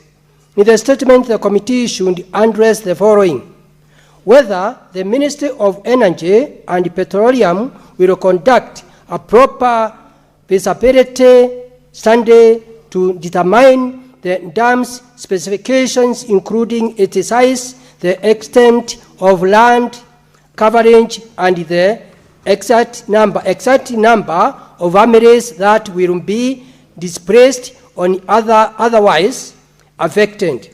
2, the proportion of the local population that stand to directly benefit from the project, particularly through access to irrigation water, and how this benefit will be equitably distributed. Whether Kandenge Primary School is likely to be affected, given that the school lies within the proposed project area, and if so, the immediate measures the ministry has put in place to ensure that any relocation in carried out without disrupting running. 4. The compensation mechanism established by the ministry to guarantee proper, fair, and adequate compensation for all affected land owners and residents. Senator Alexander Munyimodigi. Mr. Speaker, sir, I have a second statement. Mr. Speaker, sir, request for statement on the rent completion of the Kamburu water supply project. Mr. Speaker, sir, raise person to standing under 53(1) to check a statement from the Standing Committee on Land, Environment and Natural Resources on a matter of county-wide concern regarding the rent completion of the Kamburu water supply project. Mr. Speaker, sir, residents across Embu County continue to endure acute and prolonged water shortages, dispute the allocation of substantial public funds to the project. This situation has raised concern over accountability, the pace of implementation of the project, and the prudent use of public resources in address and uses that directly affect public health, livelihoods, economic activities, and the overall welfare of the people of Embu County. In the statement, the committee should address the following: the current status of the Kamburu water supply project, including the total funds allocated to the project since its inception. 2. The official completion timeline as per the contract approved, budgetary allocation, and detailed account of all funds dispersed to date, including payment made to the contractor. The reason for the delay, any cost variations, implementation challenges encountered, and a clear and revised timeline for the project completion. Senator Alexander Munyimodigi, Senator for Embu County, Daktari. Senator Chalage, next.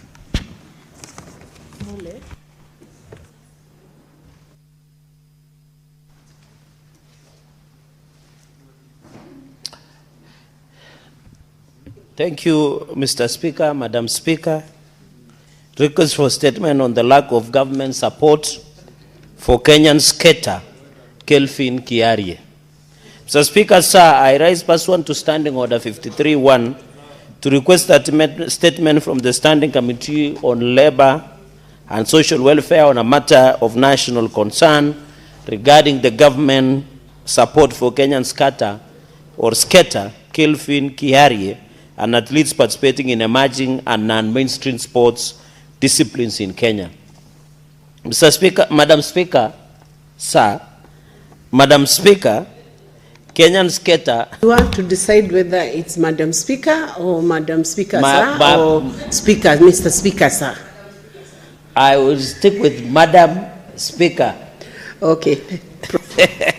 Madam Speaker, Kenyan skater Kelvin Kiarie recently won gold and silver medals at the International Skating Challenge in Benin and double gold at the African Skating Championships in Egypt. We congratulate him. These victories were achieved without government sponsorship or institutional support of sports within the athlete, relying on public appeals for financial assistance. His journey reflects a broader problem in Kenyan sports. Individual triumphs in emerging disciplines often occur despite systemic neglect.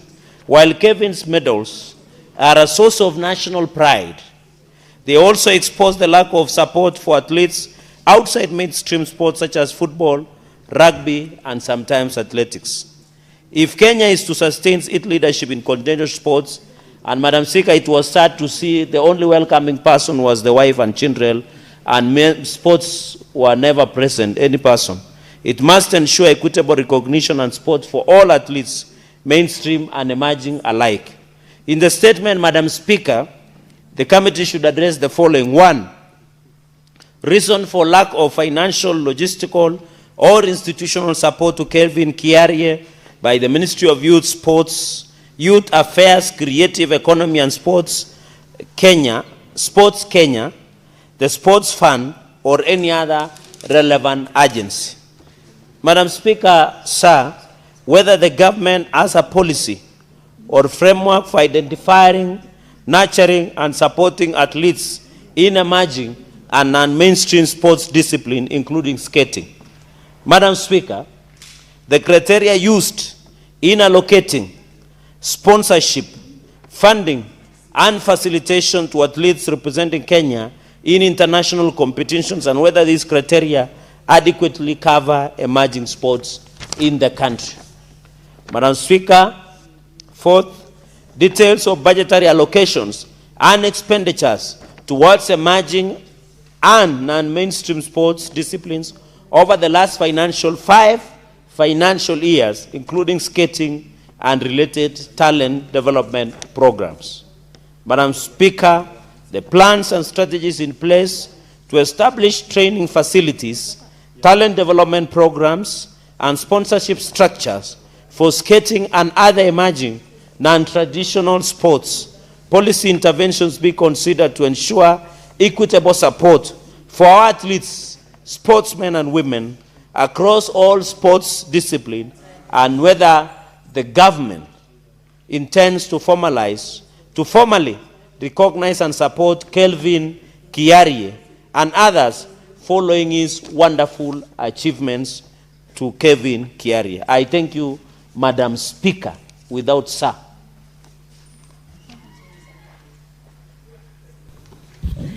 Thank you, Senator Chirerigei, for finally calling me by the right title. Senator Joyce Koril, you may proceed to present the statement on behalf of Senator Hilary Sigei.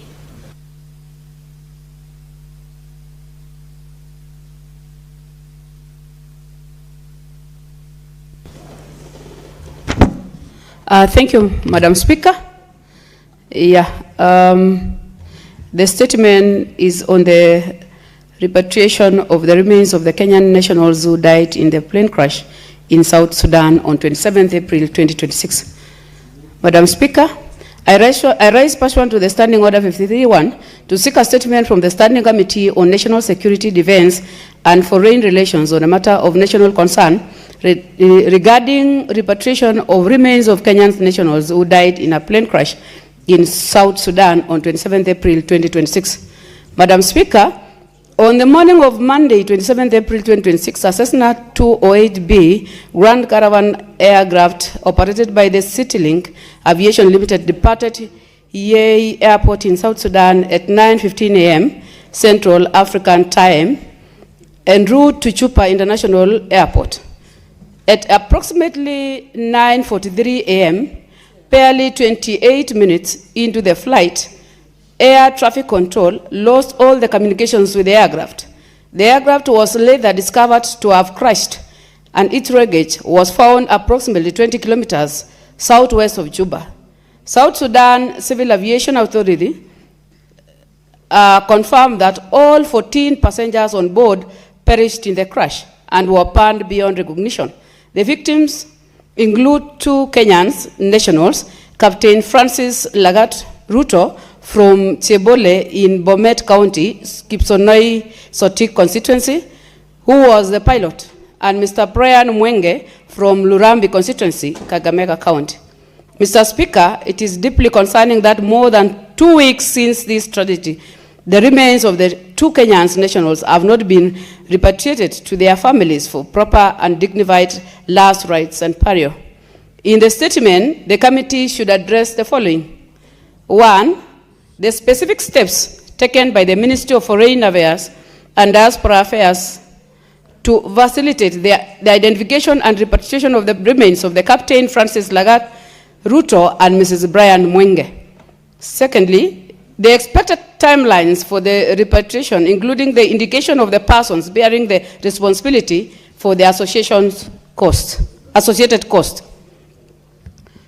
3, whether the ministry has established and maintained a communication channel with the affected families to ensure that they receive timely and real-time updates regarding the identification and repatriation of process, as well as the status of the investigation into the accident. Fourth one, Madam Speaker, is whether the ministry has extended the necessary consular support to the next of kin of the deceased Kenyans to facilitate their involvement in the identification and repatriation process.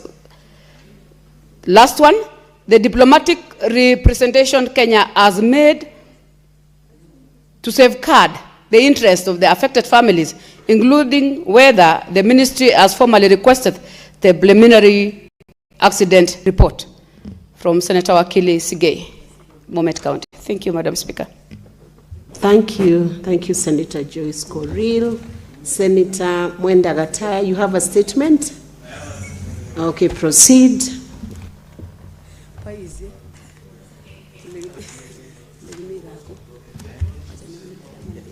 Thank you, Madam Speaker. Madam Speaker, I want to rise pursuant to Standing Order 53.1 to seek a statement from the Standing Committee on National Security, Defense, and Foreign Relations on a matter of national concern concerning the status of organization, funding, and infrastructure for newly gazetted administrative units across the country.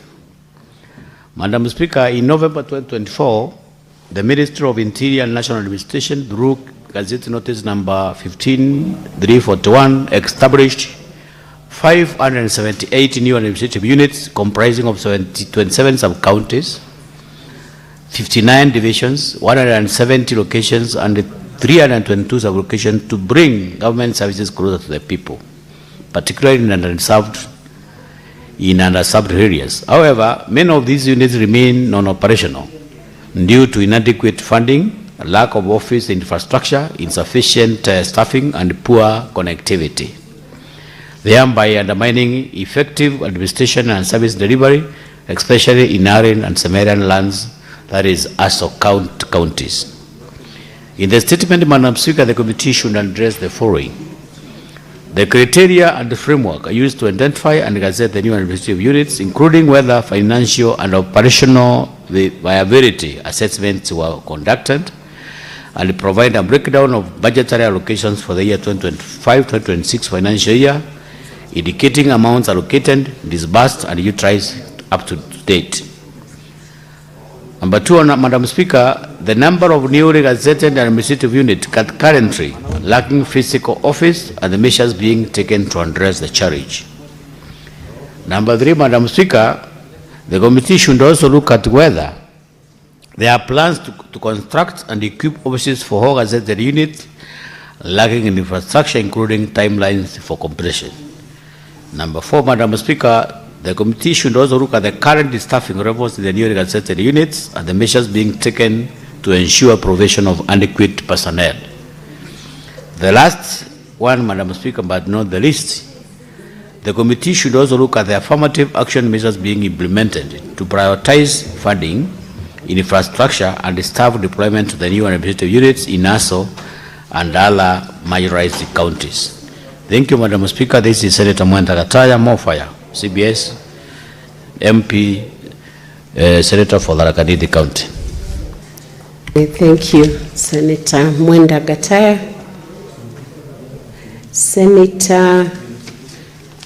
Senator Alexander Mudigi.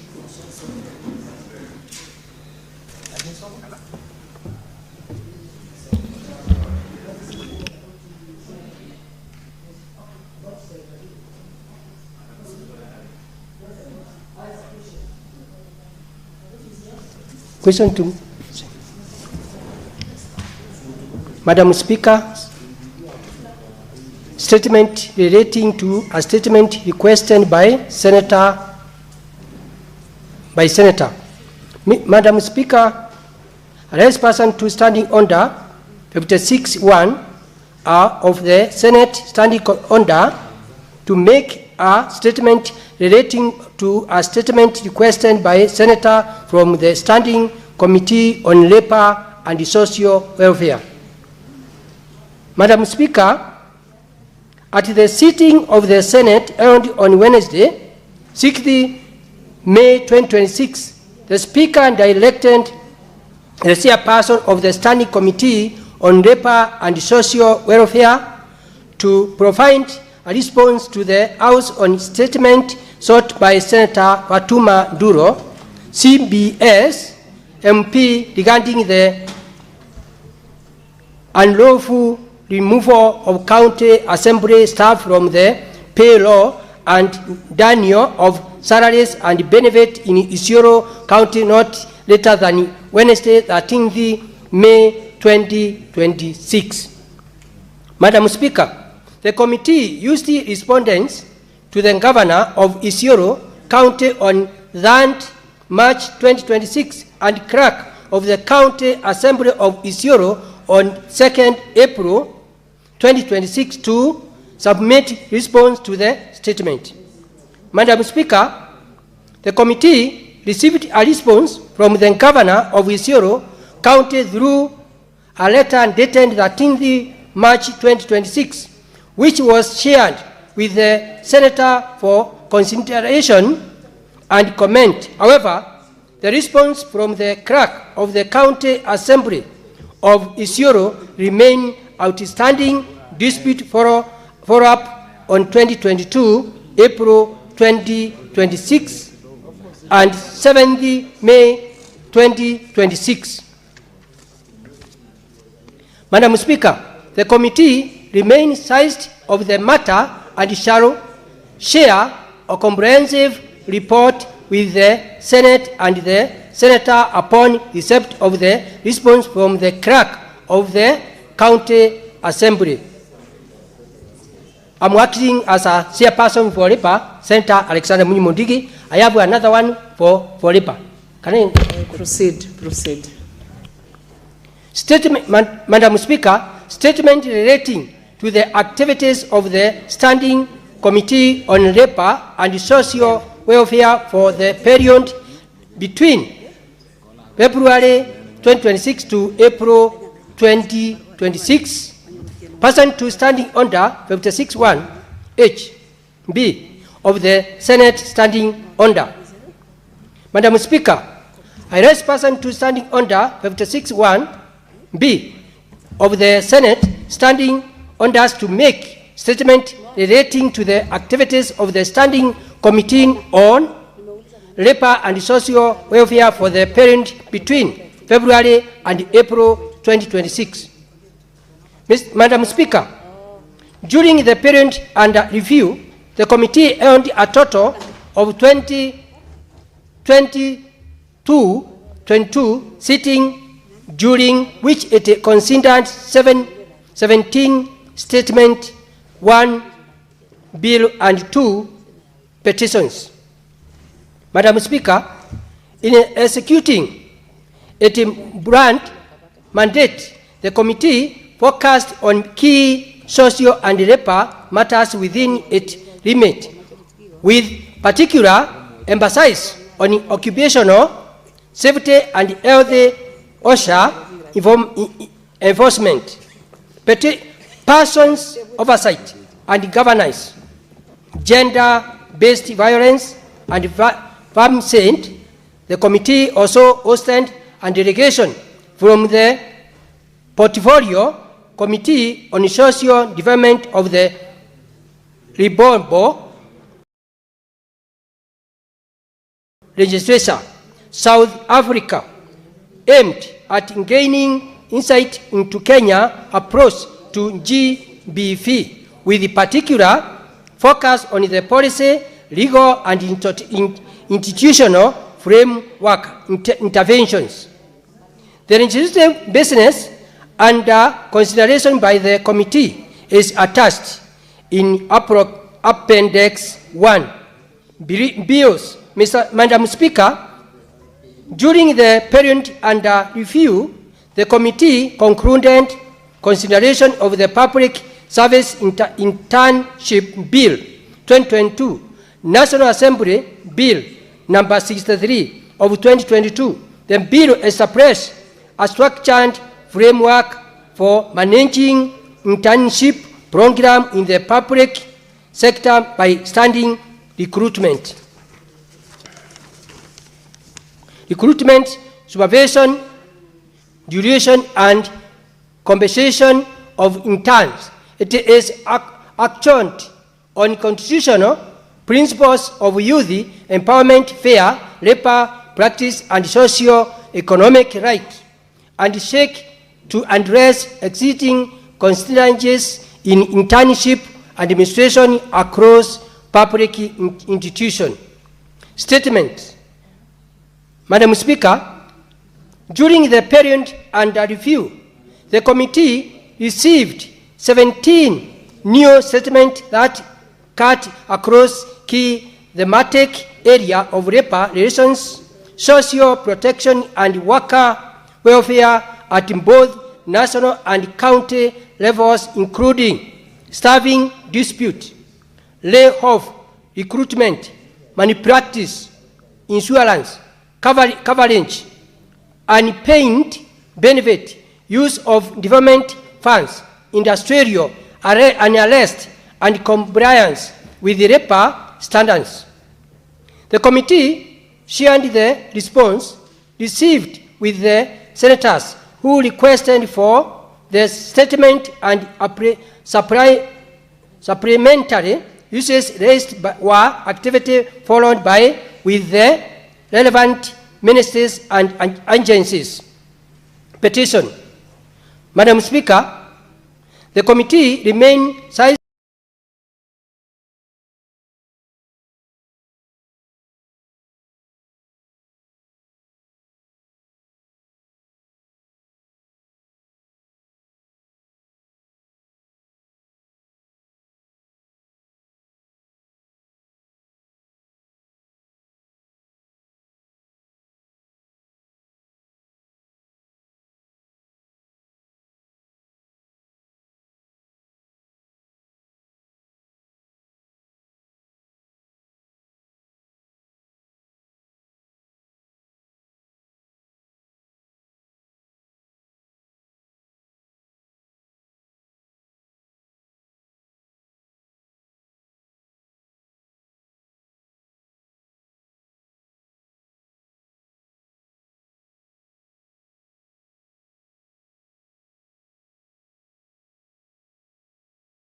of two petitions, namely of national concern regarding expulsion of 18 female recruits from the National Police College, Kiganjo, on account of pregnancy.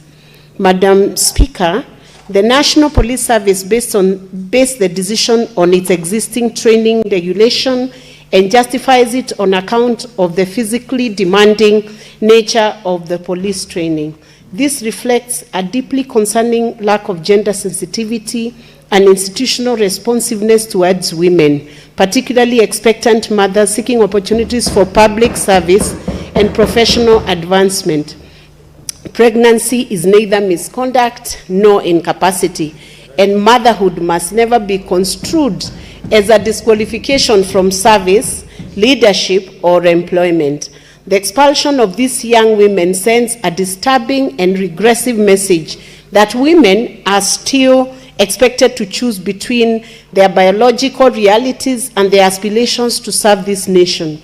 Such an approach undermines the constitutional principles of equality, inclusivity, and social justice enshrined under Articles 27, 28, and 41 of the Constitution.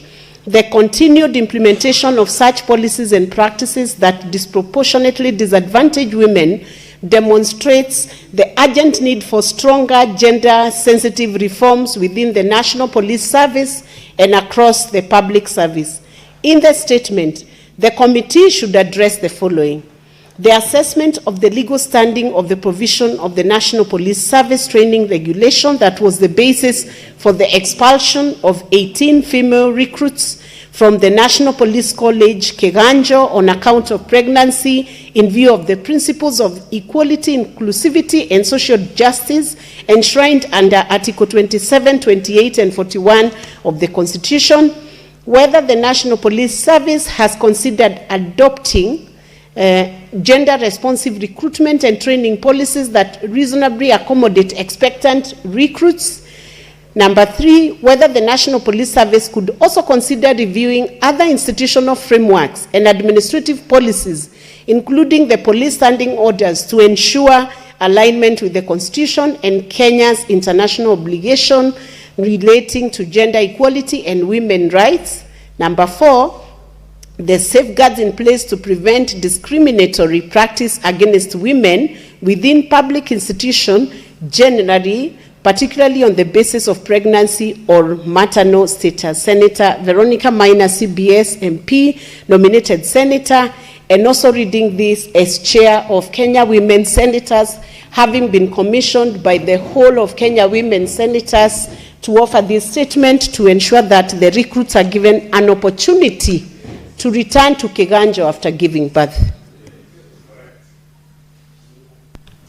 Honorable Speaker, thank you once again for the opportunity to present the statement relating to the activities of the Standing Committee on Justice, Legal Affairs and Human Rights Committee for the period between 10th February to 30th April 2026, pursuant to Standing Order 56-1B of the Senate Standing Orders.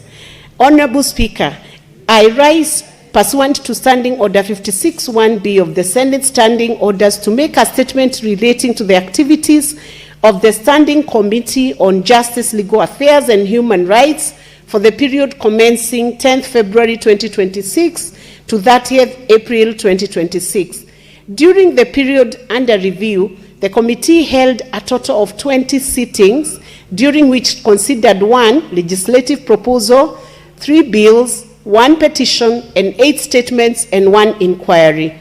The committee also followed up on the implementation of a Senate resolution directed to the committee. Legislative proposals. Honorable Speaker, the committee considered and submitted its comments on 1 legislative proposal, namely the Statutory Instruments Amendment Bill 2026, sponsored by Senator Wakili Hilary Sigei, CBS MP. The draft bill seeks to, among others, provide timeline for making of statutory instruments by regulation-making authorities. On the bills, Honorable Speaker, during the reporting period, the committee continued with its consideration of 2 bills to amend the Constitution, namely the Constitution of Kenya Amendment Bill 2025, Senate Bills number 13 of 2025, and the Constitution of Kenya Amendment number 2 Bill 2025, Senate Bills number 16 of 2025, The committee also commends consideration of a third bill, namely the Constitution of Kenya Amendment Bill 2026, Senate Bills number 7 of 2026. The committee received extensive submissions on the 3 bills, one of which seeks to implement the 2/3 gender principle in Parliament, and the other to bar persons who have served as governors from contesting for election as senators or MCAs immediately upon conclusion of their term. The committee will be retreating soon to consider the said submissions and to adopt its reports thereon for tabling in the Senate. On petitions, Honorable Speaker, having dispensed with all other petitions that were pending before it during the last session, the committee considered one petition by Mr. Laban Omusudi regarding the enactment of a legal framework to provide for citizen-initiated recall of the president and county governors. In addition to meeting with the petitioner, the committee invited and received submissions from key state and non-state actors on the proposals contained in the petition. We are scheduled to consider the submissions, following which the committee will adopt and table its reports in the Senate.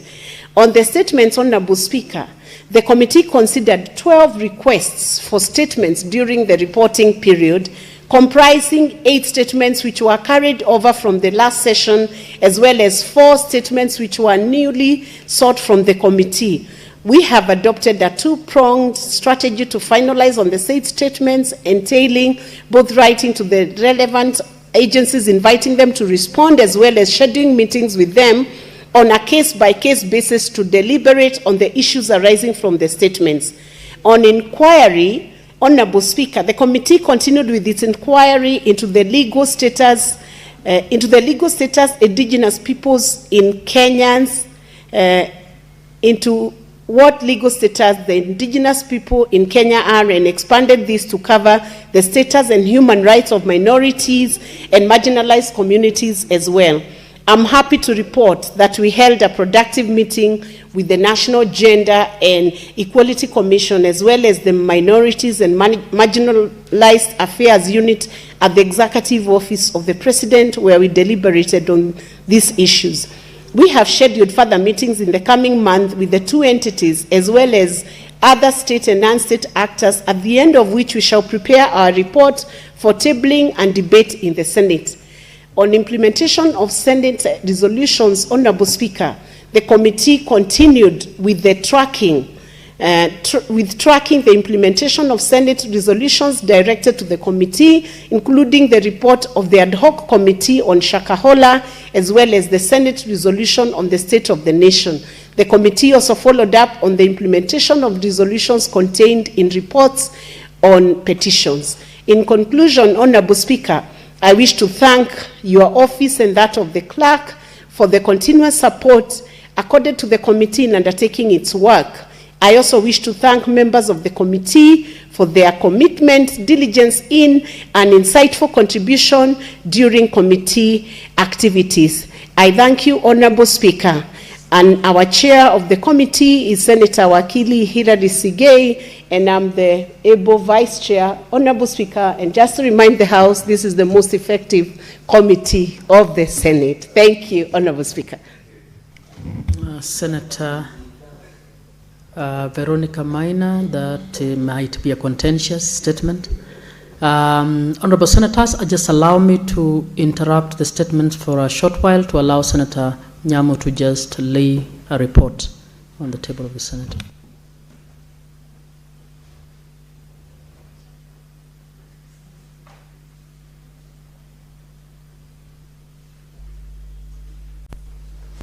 Senator Nyamo.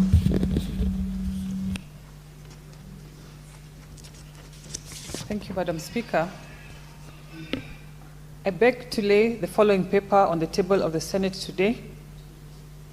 Report of the Standing Committee on Lands, Environment and Natural Resources on the Forest Conservation and Management Amendment Bill, National Assembly Bills number 38 of 2025.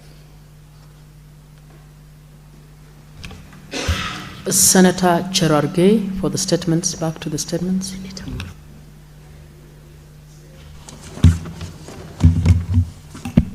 Thank you, Madam Speaker. Just to comment on 2 statements. One is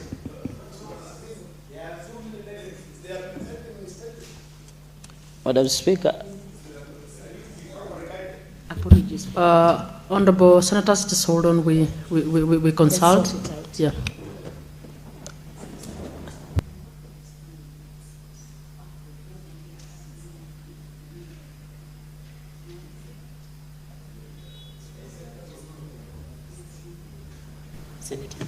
Sincere apologies. It was Senator Mwaruma next. Yeah, thank you, Honorable Speaker, for this opportunity to go through my statements. I have three. The first one is request for statement on the delayed completion of Mtomagoti, Mbale, Undanyi, Veruga, Mgange, Bura Road in Taita Taveta County. Mr. Speaker, Madam Speaker, I rise pursuant to Standing Order 53-1 to seek a statement from the Standing Committee on Roads, Transportation and Housing on a matter of county-wide concern regarding the status of construction of the 55-kilometer Mtomagodi, Mbale, Undanyi, Veruga, Mgange, Bura Road in Taita Taveta County.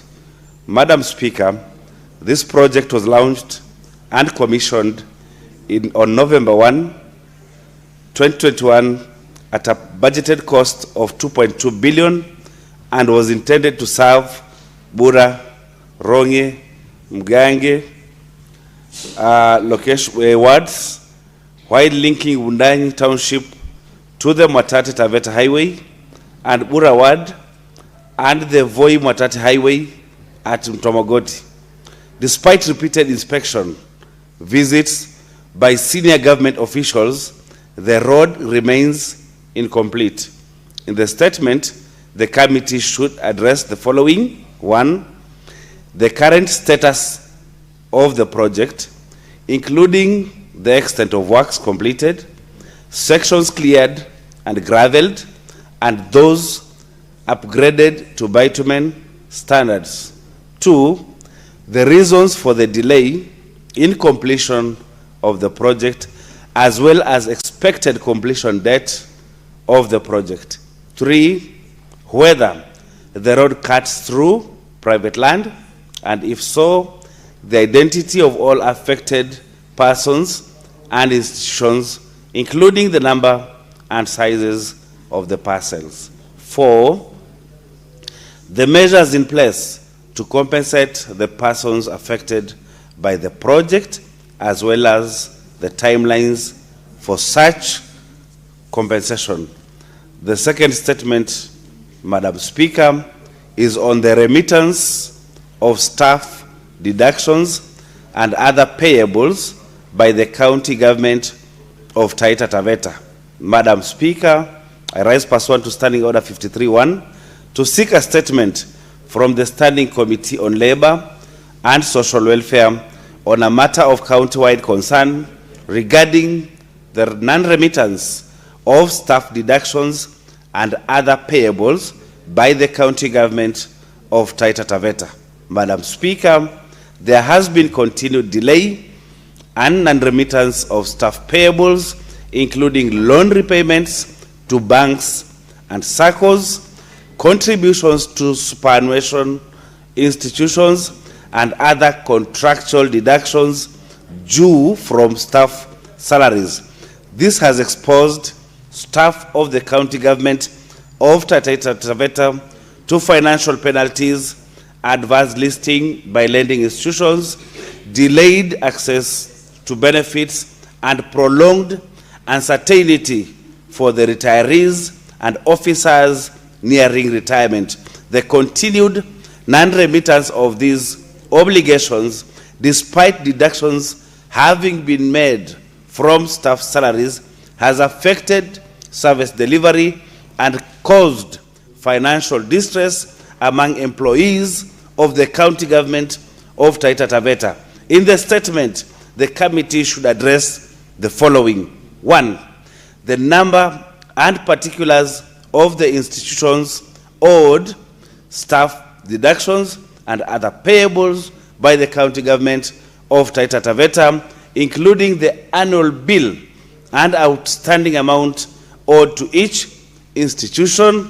2, the total amount of pending staff payables, including but not limited to salaries and allowances disaggregated by category and month from 2024 to date, including reasons for the delay or failure by the county government of Taita Taveta to remit staff deductions and other payables to the respective institutions. 3, the measures in place by the county government to settle outstanding staff deductions and payables, including amounts owed in respect of retired officers and officers nearing retirement. And 4, the administrative or disciplinary action, if any, taken against officers found culpable for negligence,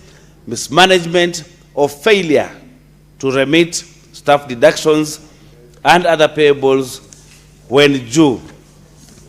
The last one, Madam Speaker, is on employment practices at the Devki Steel Mills manufacturing plant in Taita Taveta County. Madam Speaker, I rise pursuant to Standing Order 53-1 to seek a statement from the Committee on Trade, Industrialization and Tourism on a matter of county-wide concern regarding the employment practices of the Devki Steel Mills manufacturing plant in Taita Taveta County.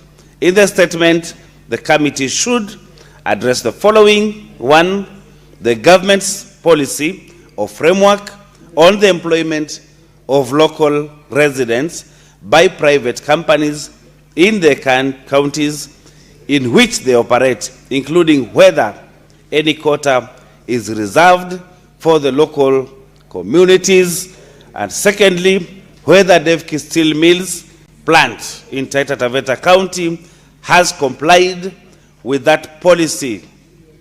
I thank you, Madam Speaker. Thank you. Thank you, Honorable Senators. Senator Lelegwe, you can read the final statement under Order 53 before we move to Standing Order 56-1. Thank you, Madam Speaker. Request for statement on the status, transparency and disclosure and community benefits of carbon credit projects in Samburu County. Madam Speaker, I rise pursuant to Standing Order 53-1 to seek a statement from the Standing Committee on Land, Environment and Natural Resources on a matter of county-wide concern regarding growing concerns over the secrecy or limited disclosure of community benefits arising from carbon credit and carbon market projects operating within Samburu County and other pastoral regions of Kenya. Madam Speaker, while these projects are expanding under global climate initiatives, local communities, the primary custodians of these lands remain largely uninformed about agreement terms, revenues, and long-term impacts on land rights and livelihoods. Despite providing the resources that attract international financing, there is a troubling lack of public disclosure regarding contractual obligations, entered carbon valuation, and the actual percentage of benefits reaching local communities. This secrecy risks the exploitation of indigenous and pastoral communities, elite capture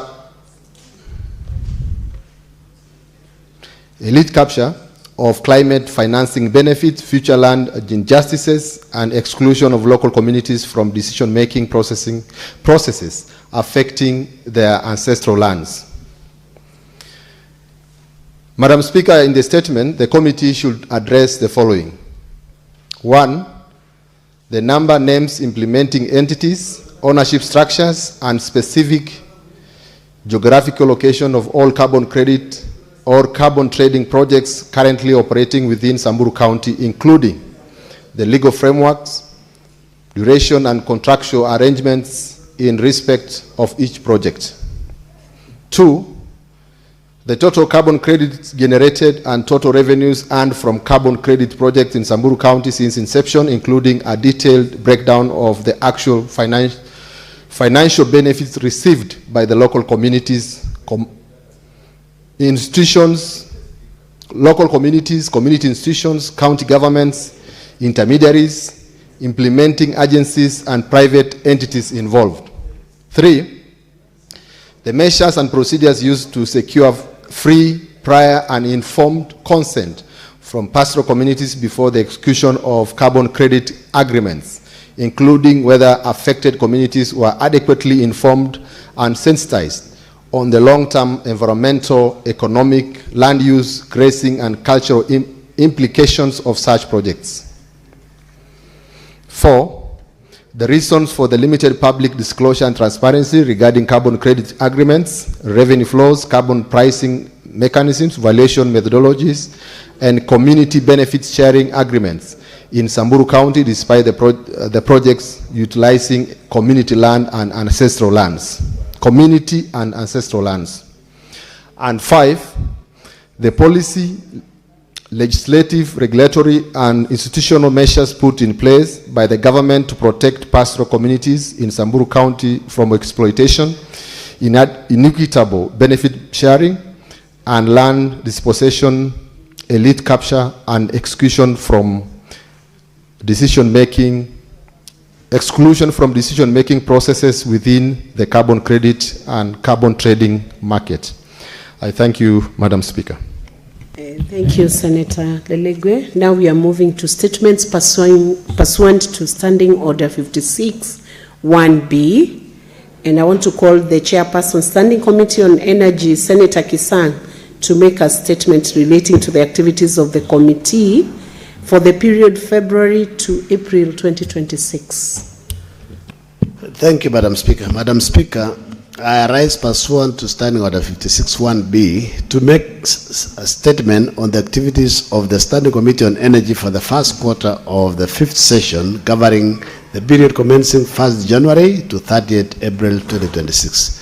Madam Speaker, during the period under review, the committee held a total of 39 sittings. In this time, it considered and concluded on the ratification of the production sharing contracts and field development plan for blocks T6 and T7 in the South Logichar Basin and commenced an inquiry into the petroleum crisis in the country. Madam Speaker, during the period under review, the committee considered and concluded 4 statements. 8 statements are pending consideration by the committee. Responses on the pending statements have been forwarded to the relevant senators and are awaiting consideration by the committee. 4, the committee examined the petroleum sharing contracts and the field development plan for blocks T6 and T7 in the South Logichar Basin, Turkana County, considered public submissions, engaged key stakeholders, and reviewed technical analysis. It also conducted public participation in Turkana County, West Pokot County, Uasin County, Trans Nzoia County, Lamu County, and Mombasa County, Madam Speaker, capturing the views of the affected communities and the stakeholders. Arising from this process, the committee recommended the fast tracking of regulations for the Petroleum Revenue Fund, the strengthening of the National Oil Corporation of Kenya, the establishment of permanent security along the transport corridor, and the commissioning of a special Auditor General's report on the early oil scheme of EOPS to inform cost control in full field development plan. The committee met with the Principal Secretary of the State Department for Petroleum and received submissions from various state agencies on the 2026 budget policy statement. The committee also considered proposed policies, programs, expenditure ceilings for 2025-2026 budget implementation status, financial and output performance, capital project status, key policy foundations, performance targets, and project allocations. Madam Speaker, key recommendations by the committee on the 2026 budget policy statement, PBS, is that A, the State Department for Petroleum submits to the Senate a detailed status report on the Logichar-Lamu crude oil pipeline, including the current implementation status and justification for continued or future budgetary allocations. B, the Minister of Energy and Petroleum submits to the Senate a detailed status report on all ongoing energy, public-private partnerships, PPPs, projects, highlighting progress, risk mitigation measures, foreign exchange exposure management, and expected completion timelines. And C, the Cabinet Secretary, Minister of Energy and Petroleum, should clarify how the proposed sovereign wealth fund policy aligns with Section 57 of the Petroleum Act 2019 and outline the institutional framework for managing petroleum revenues to avoid overlaps and duplications. Madam Speaker, in the previous session, the committee commenced an inquiry into the handing over of a mass cars, cooking cars handling facility to Asharami Energy, focusing on the Ministry of Energy and Petroleum's adherence to legal procedures and engaging the National Treasury on compliance with public-private partnership requirements. 8, the committee also conducted oversight visits in Mombasa County, where it engaged the Kenya Maritime Authority and inspected maritime tanker route to assess oil pollution risk, and in Kisumu County, where it inspected energy and petroleum facilities, reviewed electricity connectivity, noting coverage at 68%, and evaluated progress on street lighting, solar transition, and last mile electrification.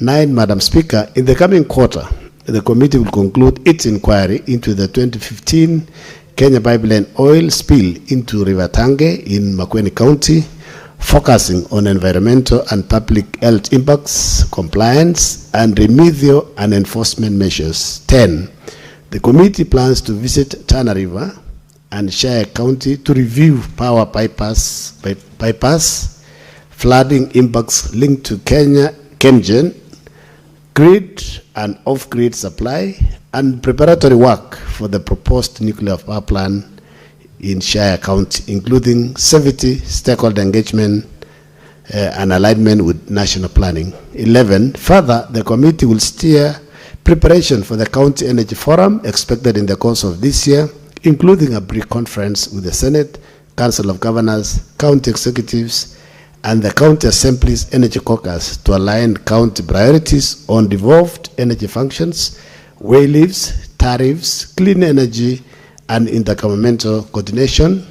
Madam Speaker, I wish to thank your office for the support accorded to the committee in undertaking its work. I also want to acknowledge the Secretariat that the committee has received from the Office of the Clerk. Lastly, I wish to commend the members of the committee for their commitment, diligence, and dedication to the work and mandate of the committee. Thank you, Madam Speaker.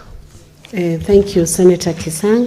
The next is statement pursuant to Standing Order 56-1B from the Chairperson, Standing Committee on Information, Communication and Technology, to make a statement relating to the activities of the committee for the period February to April 2026. Senator Cherarike, on behalf of the Chairperson.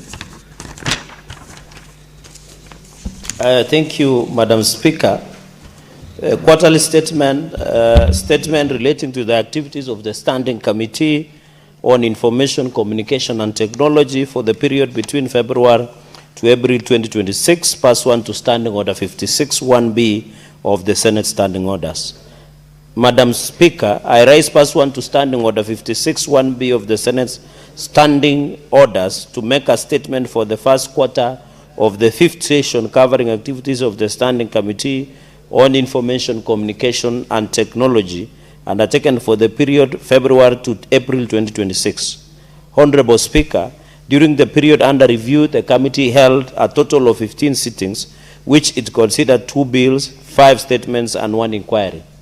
Part A, Honorable Speaker, the committee considered the Electronic Equipment Disposal, Recycling, and Reuse 2025 Senate Bill number 5 of 2025, sponsored by Senator Peris Tobiko MP, which was published via Kenya Gazette Supplement number 67 of 9 May 2025. The bill was introduced in the Senate by way of first reading in the Senate on Tuesday, 23rd September 2025, and subsequently stood committed to the committee for consideration. Madam Speaker, the committee considered the bill taking into account the views and recommendations of the public, and the report is on the progress of being tabled in the Senate.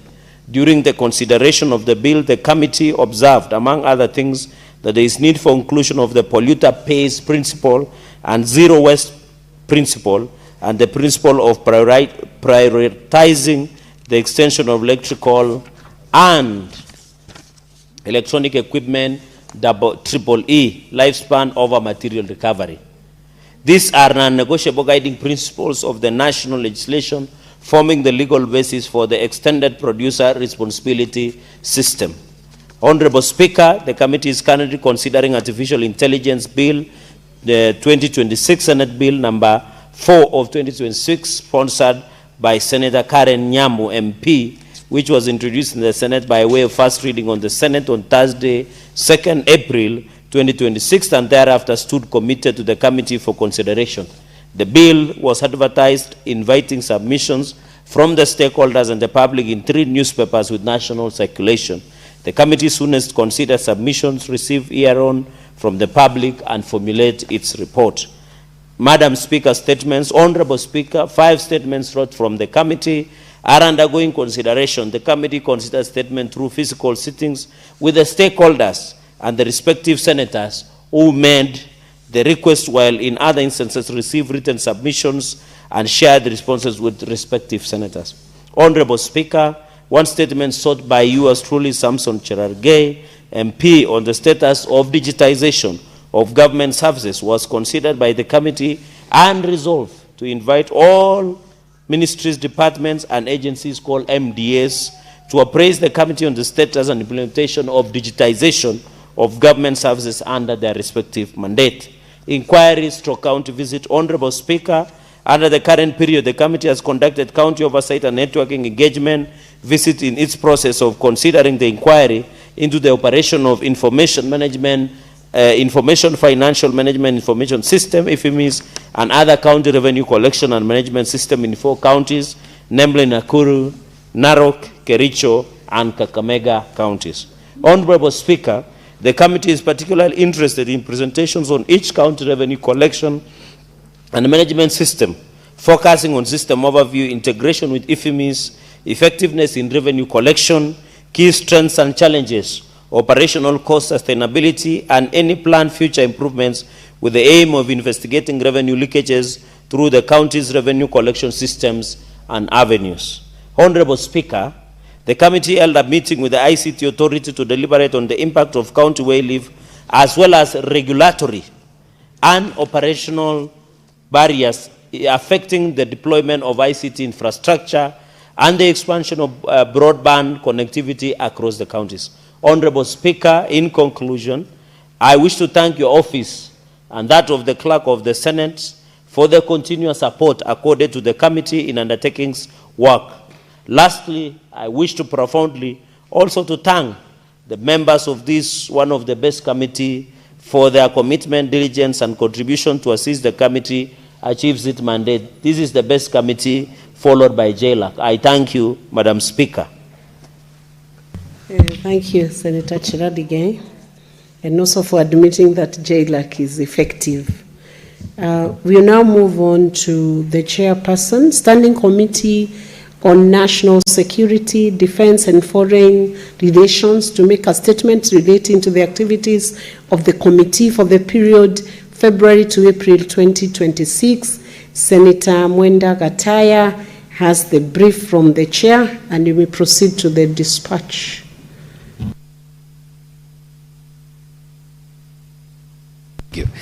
Thank you, Madam Speaker. Madam Speaker, I'm starting on behalf of Chair Security, Madam Senator Dulo, Fatuma Dulo, who also happens to be a close friend and neighbor. Madam Speaker, I rise pursuant to Standing Order 56(1)B of the Senate, standing orders to make a statement relating to the activities of the Standing Committee on National Security, Defense and Foreign Relations for the period of February to April 2026. During the period under review, the committee held 15 sittings at which it considered various statements, petitions, motions, sectional papers, inquiries, and stakeholder engagement as set out below. A. Legislative proposal and bills. Honorable Speaker, the committee did not consider any legislative proposal or bill during the period under review. B. Statement. The committee considered 34 statements during the reporting period. 4 statements were concluded, while 30 remain outstanding pending written responses from relevant stakeholders. A list of the statement is attached as Annex 1. But C. Petitions. On the petitions, Madam Speaker, the committee is presently considering 2 petitions, namely petition by Senator Andrew Motato Okoiti, MP, concerning compensation of police officers injured in line of duty. Number 2, the committee is also looking at the petition by the Tomboya Ochieng, CPM, concerning forced disappearances from young fishermen at Lake Victoria, Lake Nakuru, Soli National Park.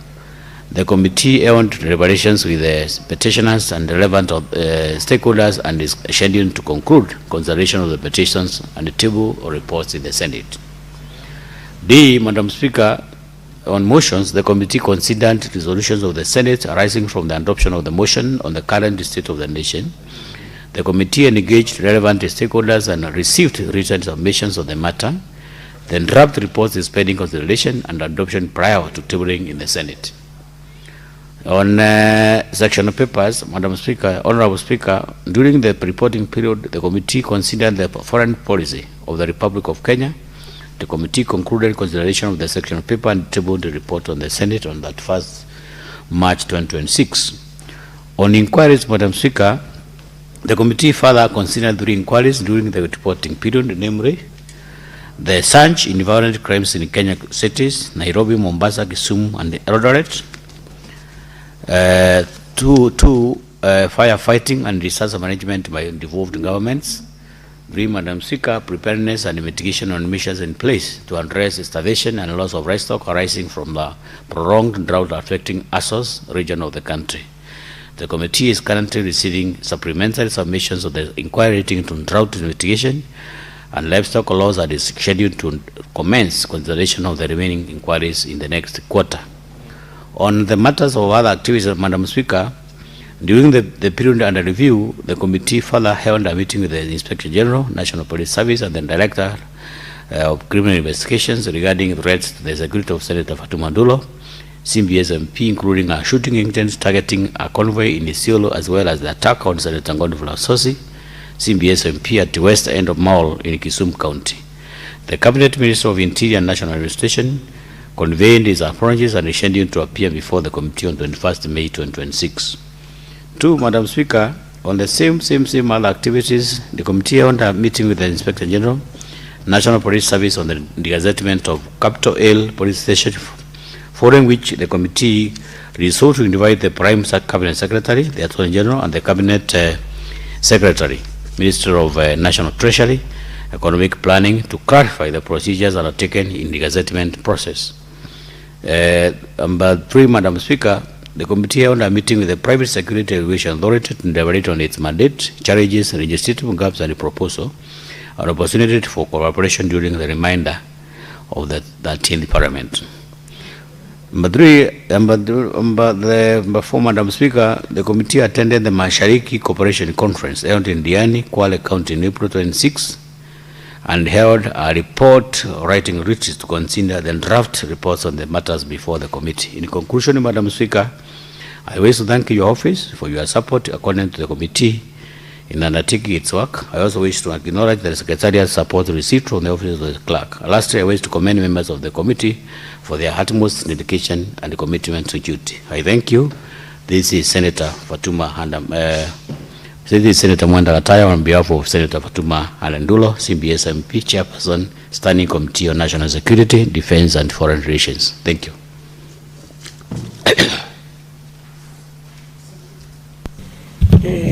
The next is Senator Bogwa to stand in for the chairperson, Standing Committee on Trade, Industrialization and Tourism, to make a statement relating to the activities of the committee for the period February to April 2026.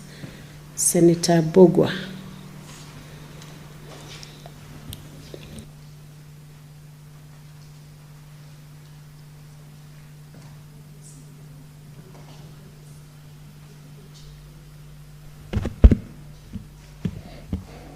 Thank you, Madam Speaker.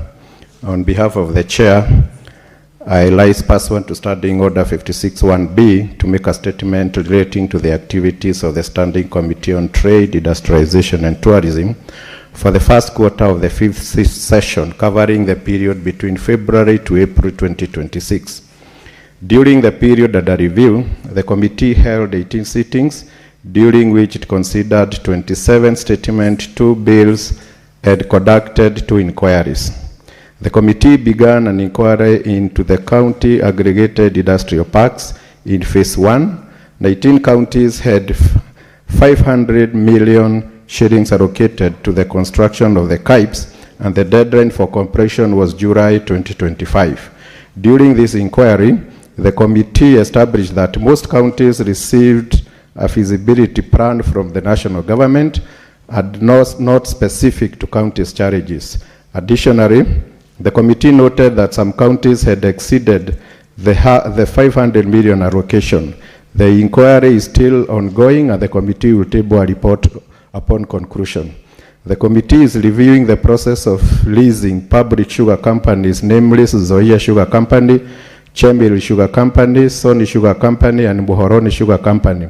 Additionally, the committee is reviewing the repackaging of 27,000 metric tons of industrial sugar to domestic use without additional refining. Madam Speaker, during this period, the following bills were considered by the committee. 1, the Startup Bill 2022, Senate Bills number 14 of 2022, and the Cooperatives Bill 2024, National Assembly Bills number 7 of 2024. The committee considered the amendments by the National Assembly on the Startup Bill 2022 with the mover of the bill. The committee rejected some amendments made by the National Assembly on the bill. A mediation committee has been constituted, but the first meeting is yet to be convened. The Cooperatives Bill 2024, National Assembly Bills number 7 of 2024, is a bill that seeks to revamp the cooperatives in line with the current times. Given the recent challenges experienced by the SACCOs, this bill is timely. The committee has received communication from the National Assembly advising that the amendments from the Senate on the bill have been declined. A mediation committee to consider the bill will be constituted. Madam Speaker, during consideration of statements, the committee observed that there was an increasing number of statements pending before it that required the attention of the relevant cabinet secretaries and governors. The committee has therefore scheduled to invite the cabinet secretaries and governors to appraise the committee on the status of the pending statements relating to their specific mandates. The committee will prioritize the finalization of these pending statements and other legislative business before it.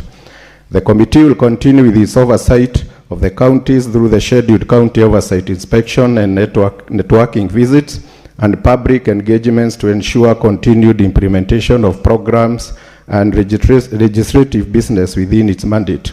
In particular, the committee will visit the county aggregated industrial parks, tourism facilities and markets in the counties.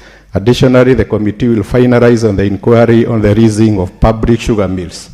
Madam Speaker, in conclusion, I wish to thank your office and the office of the Clerk of the Senate for the support accorded to the committee in its work in executing its mandate. Lastly, I wish to thank the members of the committee for their diligence and contribution during the committee activities and committee secretariat for their facilitative responsibility. Signed by yours, Senator Isa Boy, MP, Chair of the committee. Thank you. Senator Mugwa, thank you. Do you have the report from the CPIC County Public Investment and Special Funds Committee, so Yes. that you can finish with it. Yes, Madam Speaker. And make the reports relating to the activities of the committee for the period February to April 2026. Yes, Madam Speaker, and on behalf of the Senate, the Chairman of the Senate Committee on County Public Investment and Special Funds Committee, I rise pursuant to Standing Order 56-1B to make a statement on the activities of the County Public Investments and Special Funds Committee for the period commencing 1st January 2026 to 31st March 2026. Madam Speaker, the committee examined 516 reports tabled by the Auditor General in the Senate as of December 2025 relating to county government entities for financial year 2024-25. These entities include county water service providers, urban areas and cities, municipalities, level 4 and level 5 hospitals in counties, special funds established by counties and other county entities such as the authorities and the corporations.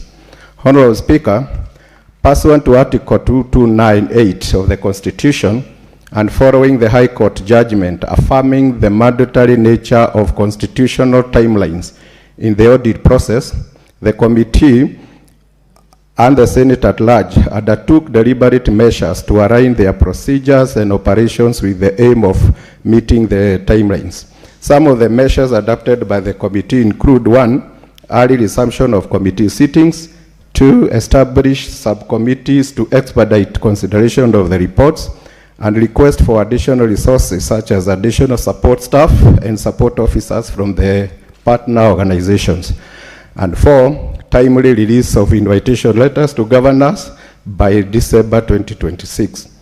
Honorable Speaker, the committee successfully examined all the Auditor General's reports and tabled its report for the 47 counties in the Senate, which were subsequently adopted by the House within the statutory deadline of 31st March. The resolutions by the Senate have since been transmitted to the respective county governments and the relevant oversight agencies for implementation. And the committee shall commence compliance follow-ups upon expiration of the timelines. This marks a significant institutional milestone as a timely consideration and action of the Auditor General's reports demonstrate that the Senate fully complied with the constitutional requirement under Article 2298 to consider and take appropriate action on audit reports within the 3 months of receipt.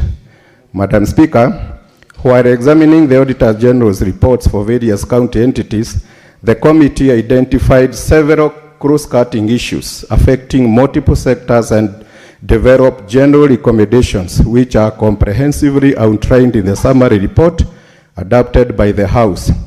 The key challenges observed include: 1, water sector, persistent challenges in the management of receivables and payables, high levels of non-revenue water, and concerns regarding the financial sustainability of water service providers. 2, for the hospitals, level 4 and 5, difficulties in meeting the standards of the Kenya quality model for healthcare, particularly with respect to adequate medical personnel and critical equipment, and delays or shortfalls in reimbursement from the Social Health Authority. On municipalities and cities, ongoing challenges in the full operationalization of the urban areas as envisaged under the Urban Areas and Cities Act, including gaps in governance, structures, and implementation of delegated functions. And on county funds, weakness in loan recovery mechanism for revolving funds, undermining their sustainability, and the establishment of multiple funds with overlapping mandates. Madam Speaker, the committee encountered significant challenges arising from the strict constitutional requirement to consider and conclude audit reports within the 3 months. This compressed time frame limited the duration available for hearings, analysis of complex audit issues, and internal deliberations, thereby placing considerable pressure on the committee's operations. The high volume of audit reports further compounded these constraints. The committee was required to examine 516 reports covering county water service providers, urban areas and cities, municipalities, level 4 and 5 hospitals, county special funds, and other county entities such as authorities and corporations. The limited time frames strained the committee's capacity to interrogate issues with the desired depth and comprehensiveness. While the committee endeavored to maintain high standards of scrutiny, the time constraints occasionally necessitated prioritization, resulting in some less critical but still relevant matters receiving reduced attention. The committee also faced challenges relating to the availability and responsiveness of the key witnesses, including governors, accounting officers, and technical staff, which at times impeded the timely and comprehensive examination of the audit issues. Madam Speaker, I invite the Honorable House to critically reflect on the interpretation and practical implications of Article 2298 and to consider its deeper meaning in the context of effective legislative oversight. In doing so, the House may wish to explore mechanisms through which scrutiny committees can discharge their oversight mandate without being unduly constrained by rigid timelines. Oversight and accountability are, by their very nature, continuous processes that required sustained engagement beyond the confines of the statutory deadlines. With those few remarks, Honorable Speaker, I signed by Senator Godfrey Ososi, Chair, Senate Committee on Public Investment and Special Funds.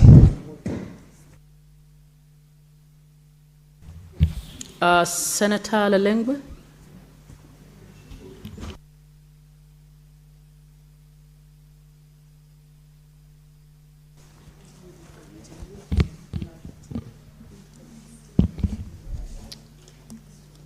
Honorable Speaker,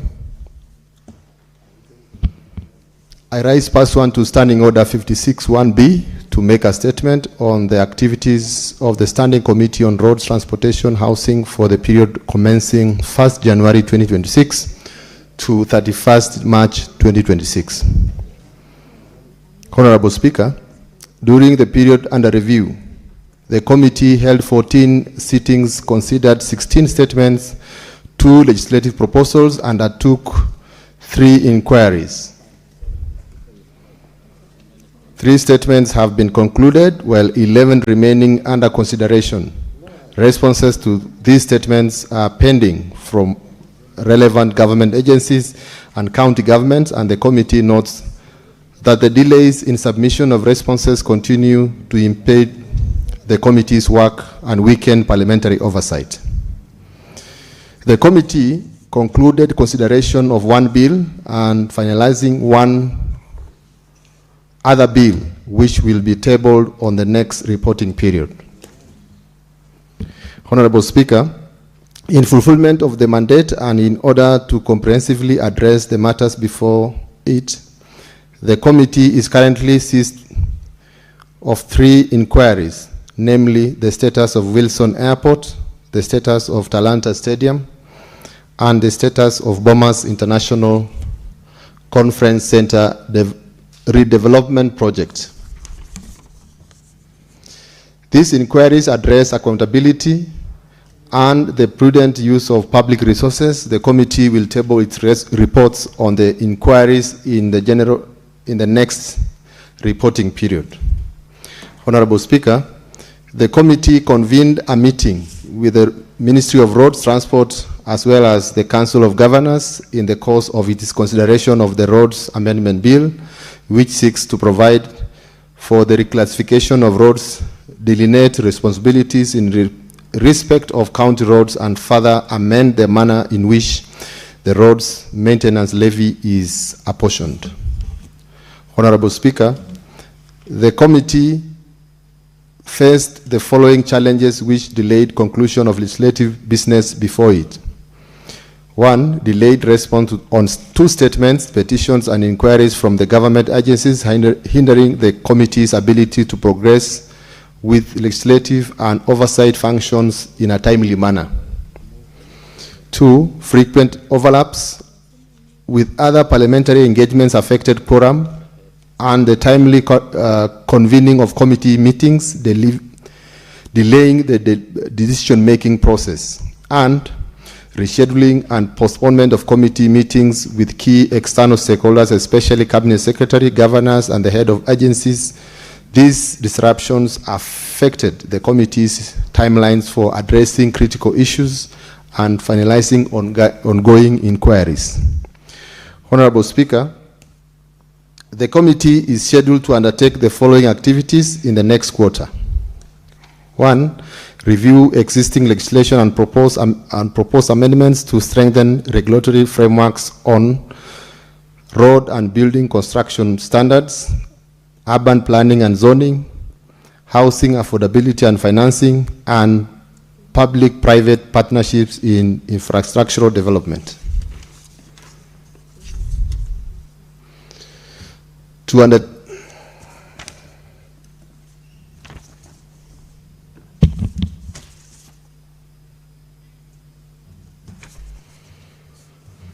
undertake visits to the various affordable housing projects in the country, and to finalize the consideration and reporting on various pending petitions submitted by members of the public. I thank you, Honorable Speaker. On behalf of my chair, Senator Eddie Okech, the chairperson of the Standing Committee on Roads, Transportation and Housing. Senator Gataya. And Senator Gataya, you can read one for the PSC and also the one for delegated legislation. Thank you, Madam Speaker. Madam Speaker, I want to read the statement for the County Public Accounts Committee during the period under review. Sorry, this is, Madam Speaker, I rise part 1 standing under 56(1) B to make a statement on the activities of the County Public Accounts Committee for the period commencing January 2026 to April 2026. During the period under review, the committee held a total of 60 meetings within and outside the presence of Parliament to consider matters within its mandate. As you may recall, the judgment of the High Court in Public versus Nairobi City Council Assembly and another Musumba and 4 other expertise application EO 82 of 2023, 2024 KH 11/24/24 KL judicial review and a profound and far-reaching impact in the manner in which the committee and indeed the Senate as a whole discharged its oversight mandate. The judgment firmly pronounced that the constitutional timeline set out under Article 2294 and 8 of the Constitution as read together with Section 48 and 50 and the 5th of the Public Audit are mandatory and not subject to extension or discretion. The judgment imposed significant operational constraints on the audit oversight process by effectively compressing the timelines within which audits were to be completed and the reports considered.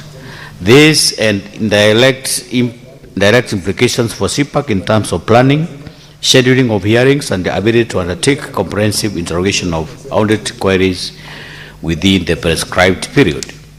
Madam Speaker, for the financial year 2024-2025, the committee processed and reported on no audited reports within the disputed timelines, with the Senate adopting the reports on 21st March 2026.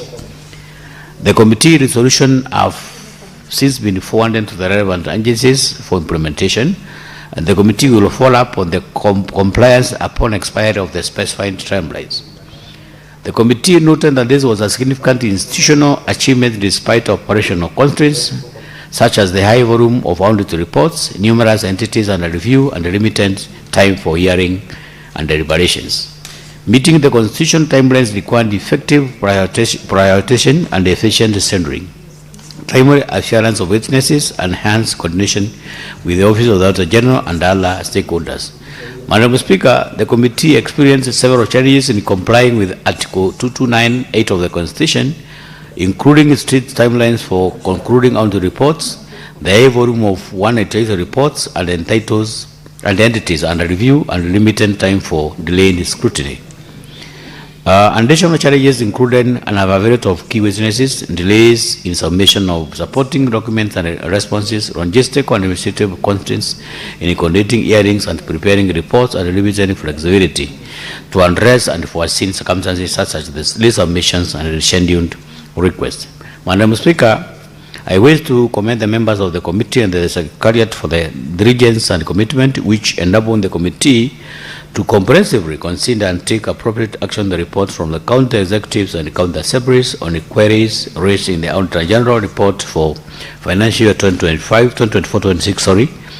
The identification demonstrates the Senate firm resolve to uphold accountability, strengthen oversight, and safeguard public resources. With those few remarks, Madam Speaker, I submit side today on behalf of the Chair, Senator Moses Otieno Kajwang, CBS Member of Parliament. Thank you, Madam Speaker.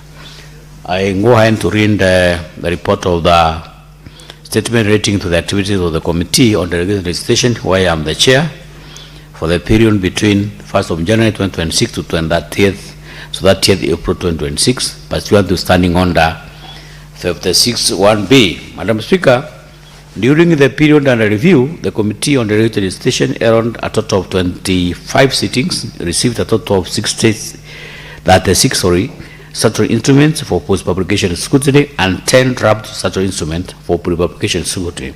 The committee held 4 retreats and 1 parliamentary diplomacy engagement. Post-publication scrutiny for statutory instruments. During the period under review, the committee received a total of 36 statutory instruments for post-publication scrutiny. Of this, the committee has considered 26 statutory instruments and a further 3 statutory instruments transmitted to the Senate during the 4th session, bringing the total number of instruments considered to 29. Of these, the committee has seen to a total number of 3 statutory instruments as reasoned below. The Crops Bigs Regulation 2025 Legal Notice number 145 of 2025, the Sugar General Regulations 2025 Legal Notice number 167 of 2025, and the Sugar Imports and Exports Regulation 2025 Legal Notice number 168 of 2025. The committee is in the process of completing its consideration of 35 statutory instruments currently before it. On pre-publication scrutiny statements, Madam Speaker, the committee under review, the committee has received a total of 10 draft statutory instruments for pre-publication scrutiny. Of these, the committee has approved 2 instruments for publication, namely the T-level regulations and the T-registration and license regulations. These have since been published as legal notices number 5665 of 2026 and before the committee for post-publication scrutiny. The committee also engaged the State Department for Devolution for pre-publication scrutiny of the intergovernmental relations, transfer, delegation of functions, and competencies regulations.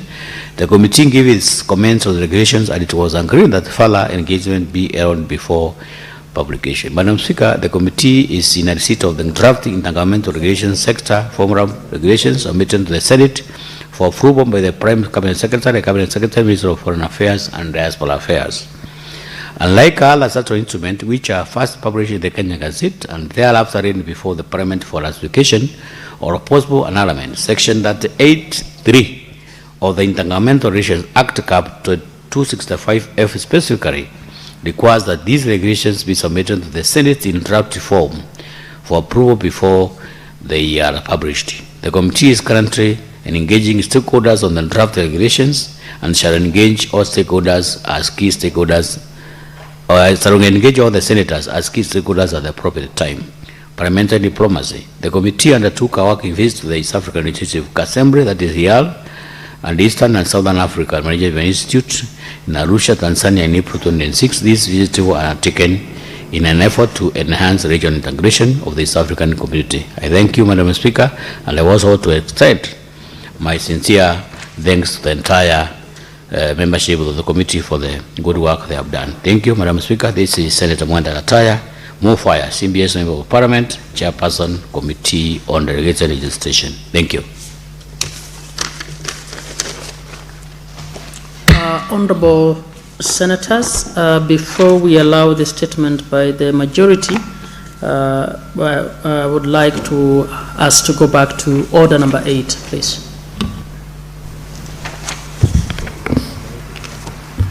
Order number 8, the County Allocation of Revenue Bill, Senate Bills number 10 of 2026, first reading.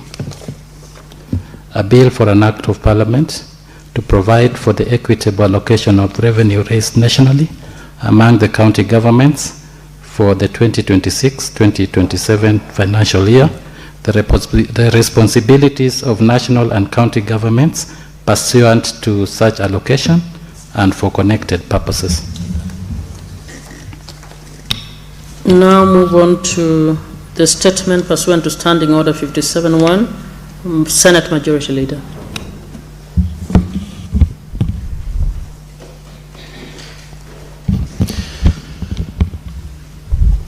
Honorable Speaker, on behalf of the Majority Leader, I read this statement. Pursuant to Standing Order 53-1, I hereby present the business for the week commencing Tuesday, 2nd June 2026. As Honorable Senators are aware, in accordance with the calendar for the 5th session, the Senate will proceed on a 2-week process at the rise of the Senate today. Regular sittings will resume on Tuesday, 2nd June 2026. Honorable Speaker, before I proceed with the statement, Honorable Senators may recall that during the sitting of Tuesday, 12 May 2026, the Senate considered and passed the following bills at the second reading. The Culture Bill, National Assembly Bill number 12 of 2024, the Public Audit Amendment Bill, National Assembly Bills number 4 of 2024, the Health Amendment Bill, Senate Bills number 12 of 2025, the Agriculture Produce Minimum Guarantee Returns Bill, Senate Bills number 17 of 2025, the National Construction Authority Amendment Bill, Senate Bills number 15 of 2025, and the Narcotic Drugs and Psychotropic Substances Control Amendment Bill, Senate Bills number 1 of 2024. Bills at the Committee of the Whole and third reading. The Division of Revenue Bill, National Assembly Bill number 2 of 2026.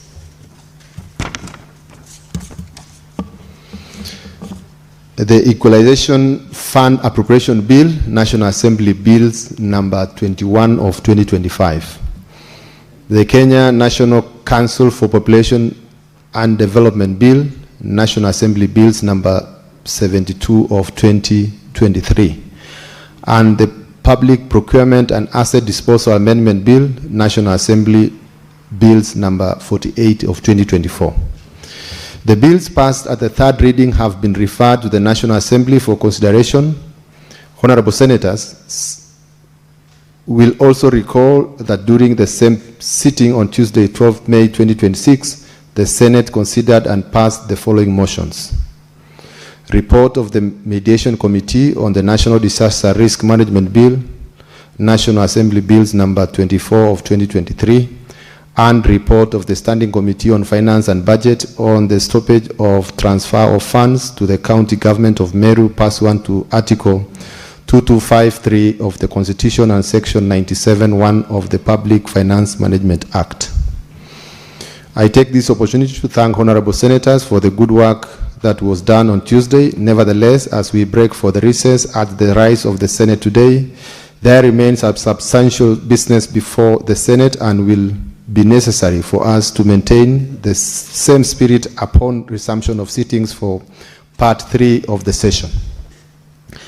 Honorable Speaker, as regards the pending business before the Senate, the status is as follows. 62 bills are pending conclusion, of which 41 are at the second reading, 20 at the Committee of the Whole, and 1 is awaiting first reading. 15 motions are pending conclusion. 17 petitions are pending conclusion by respective committees. Of these petitions, 15 are due for reporting and 501 statements pursuant to Standing Order 53-1 are under consideration by respective standing committees. Honorable Speaker, at the next sitting of the Senate on Tuesday, 2nd, 2026. The tentative business for the day will include business not concluded from today's order paper as well as the business indicated in the notice paper. The tentative business for the morning sitting on Wednesday, 3rd June 2026 will include questions to Cabinet Secretaries as approved by the Senate Business Committee as well as motions. The questions scheduled include those to the Cabinet Secretary, the National Treasury, and Economic Planning. The Cabinet Secretary, Ministry of Mining, Blue Economy, and Maritime Affairs, and Cabinet Secretary, Ministry of East Africa Community Affairs, the ASALs, and Regional Development. Honorable Speaker, the tentative business for the afternoon sitting on Wednesday, 3rd June 2026 will include business not concluded from the Tuesday order paper and the following.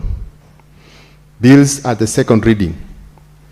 The Agricultural and Food Authority Amendment Bill, Senate Bills number 13 of 2023. The County Government States Officers Removal from Office Procedure Bill, Senate Bills number 34 of 2024. The County Government Amendment Bill, Senate Bills number 39 of 2024. The Street Naming and Property Addressing System Bill, Senate Bills number 43 of 2024. The County Government Laws Amendment Bill, Senate Bills number 52 of 2024. The County Government Laws Amendment Bill, Senate Bills number 14 of 2025.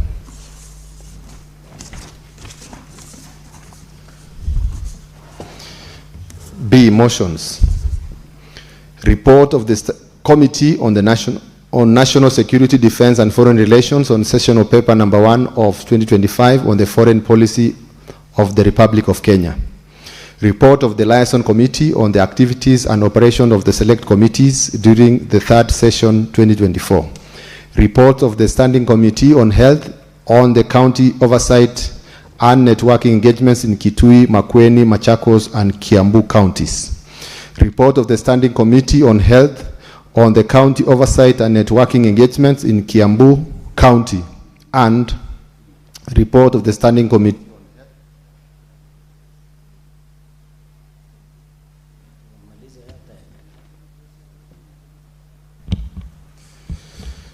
Sorry, Honorable Speaker.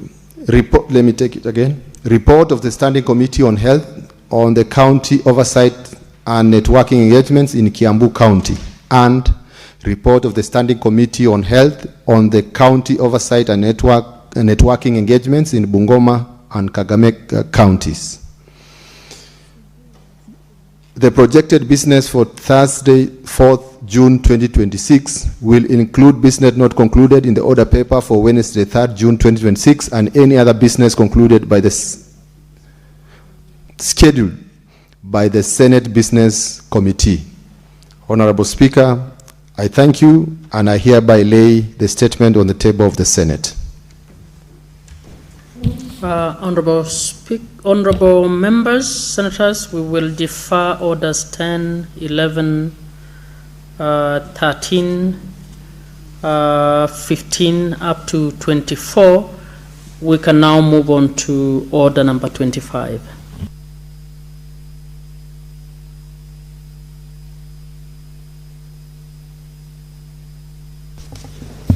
Order number 25, the Autism Management Bill, Senate Bills number 19 of 2025, second reading. Senator Nyamu.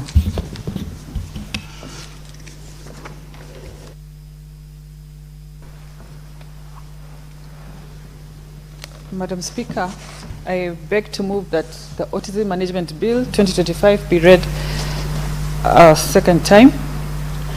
And Madam Speaker, I want to say that this Autism Management Bill is not just another legislation before this House. It is a legislation on compassion. It is legislation on equality and inclusivity, Madam Speaker. For far too long, many families in Kenya are struggling alone with the autism condition. Many families are left to to figure it out without any support from the state. This bill seeks to change that. Families go from hospital to hospital before they get diagnosed, before they know what is happening to their child. Madam Speaker, autism is not a curse. Autism is not witchcraft. It is a neurodevelopment condition. And this bill also proposes, one of the proposals is that we have a vigorous public awareness campaign to deal with the stigma that is associated with autism, Madam Speaker. We, mothers and many caregivers who deal with children, autistic children, are left to struggle alone, many of the times not knowing what's happening to the child. And most of the time in Kenya, when a child is diagnosed with autism, it is usually so late when they are already in their, when they're even past 4 years old, Madam Speaker. This bill seeks to change the reality for many families. It proposes early diagnosis. It proposes access to therapy and healthcare services for all families, inclusive education. Madam Speaker, many schools reject autistic children from admission in schools, mainly because they do not have the right environment or they do not have the support to keep an autistic child in school. This bill proposes to have laws, to have a provision that ensures that they are included in school. Mr. Speaker, Madam Speaker, it is important that we train professionals in this field because autism has been viewed as a medical issue. My bill proposes to shift that into a human rights issue, and that's why we're talking about inclusivity and all that.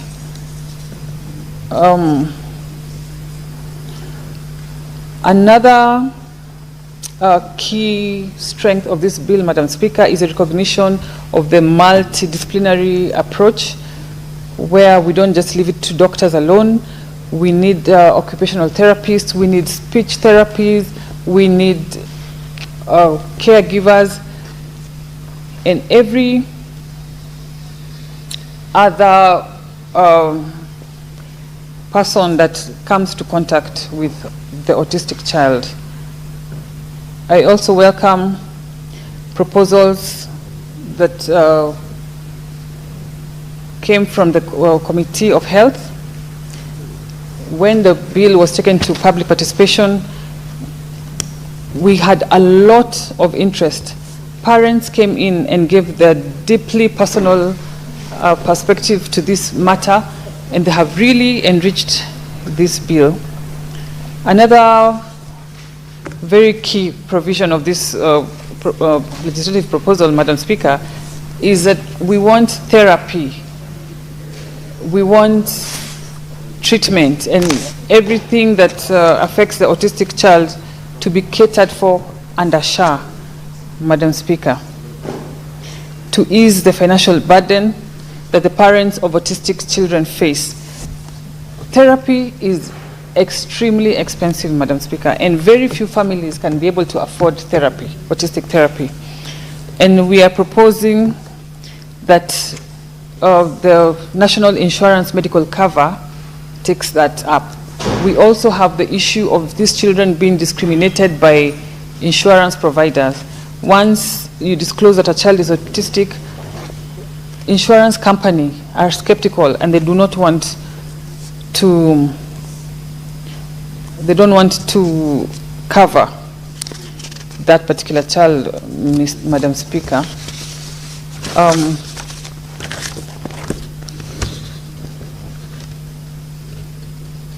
So we also proposing that research and data collection be undertaken.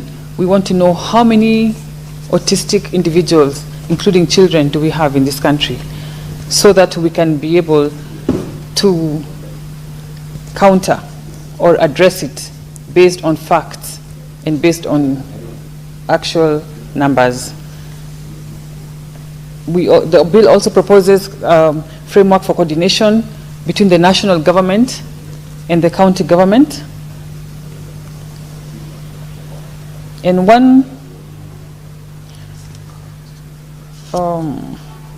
and now the bill, after the input by the stakeholders, the bill now also recognizes autism across a lifespan, because I remember my proposal was mainly on children.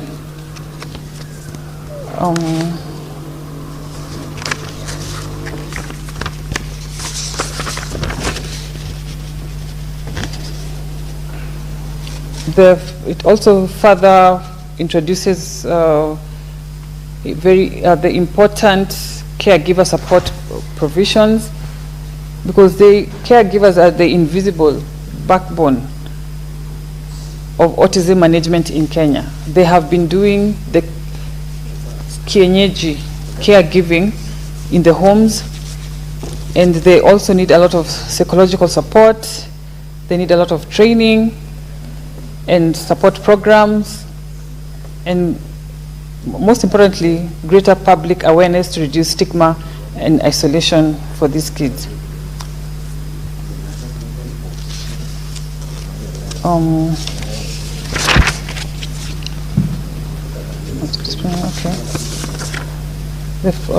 There's also the proposal under Article 27.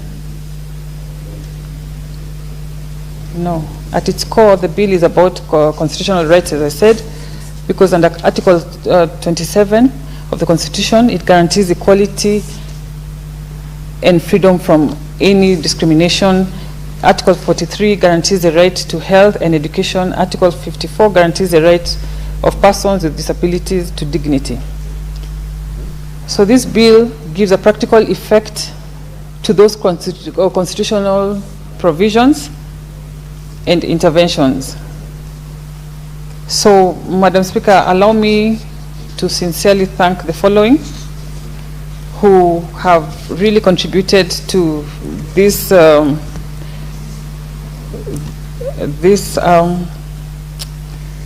bill as it is right now. And I want to thank the Senate Standing Committee on Health. I want to thank all parents and caregivers who courageously shared their deeply personal experiences, autism advocates and professionals, disability rights and organizations who gave this bill a whole new outlook, and all stakeholders who participated in strengthening this bill.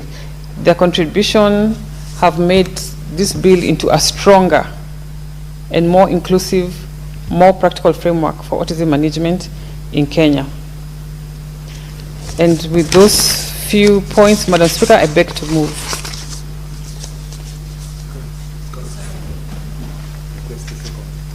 Who's the seconder? I want to request Senator Cherargei to come and second. Senator Cherargei.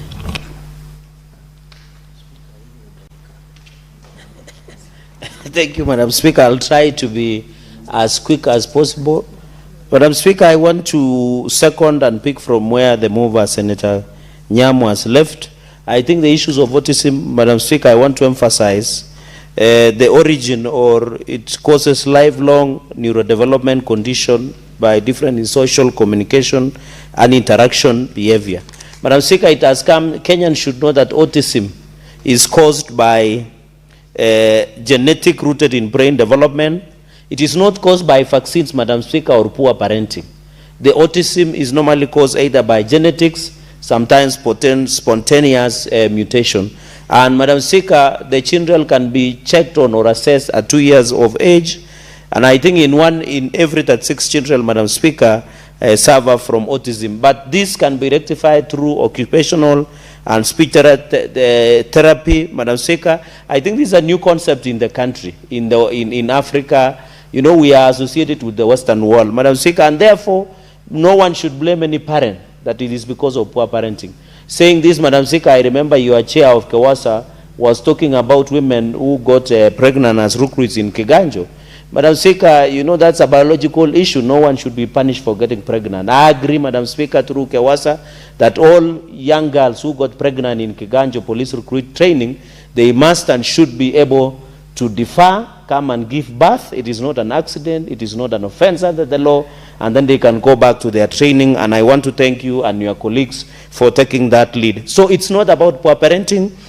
It's not about sorcery or genetic. I want to appeal to parents that when you get a child who has autism, don't hide her or him.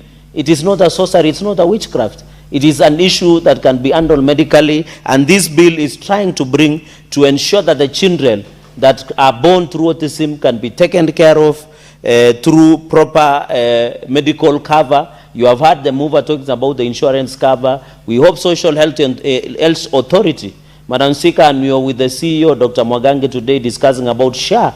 We hope the Social Health Authority will take into factor in the issue of autism so that the parents do not bear the burden. I know all of us in this room are parents, and we hold our children dearly. We value our children dearly. And when you get a child who is differently able, you should not feel embarrassed. You should not feel bad. You should not blame your ancestors. Don't say, is it my ancestors or my grandmothers are reawakening, Madam Speaker. And you know, when you go to some of these regions, and religion, Madam Speaker, even some of these, some of the religions or some of the communities blame the reincarnation of where they come from and say it's because of sorcery, it's because of my ancestors. Madam Speaker, this is a medical issue. Kenyans and parents should know that, and they should bring their children to be accessed, Madam Speaker. So on this, I think the national government and the county governments must take, because we know health is devolved under the 4th schedule, Madam Speaker, and therefore, and also encourage, especially the young people. I can see a number of them are on the table office. You should get children when you are still young enough. Madam Speaker, this era of people delaying in getting children is also a source of autism. We want to give birth early enough. Don't wait when you are 80, when you are 60, when you are 70, Madam Speaker, to get the children. Although the age will affect the issue of autism. So young people out there, get children in good time so that you are able, Madam Speaker, to be able to get good children, and which are more sharper than when getting in your old age, Madam Speaker. So those are some of the factors, Madam Speaker. In the interest of time, I want to say this is very important. All stakeholders, including Education Committee, national, county governments, must be. Madam Speaker, with those many remarks, I beg to second the Autism Management Bill 2025, Senate Bill number 163, and I yield back. I thank you, Madam Speaker.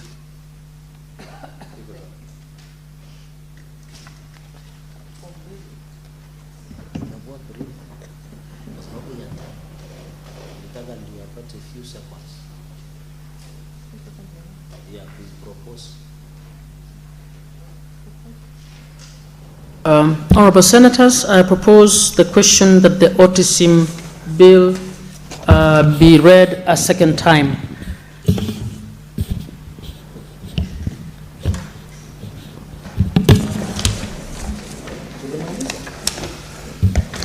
Honorable Senators, it's 6:30 p.m. time to adjourn the Senate. As we adjourn to the recess, I wish all the senators good recess. I know you'll be busy with committee work. You'll be busy with the ground, trying to find out what the people and the counties want us to work on. So the Senate therefore stands adjourned until Tuesday, 2nd June 2026 at 2:30 p.m.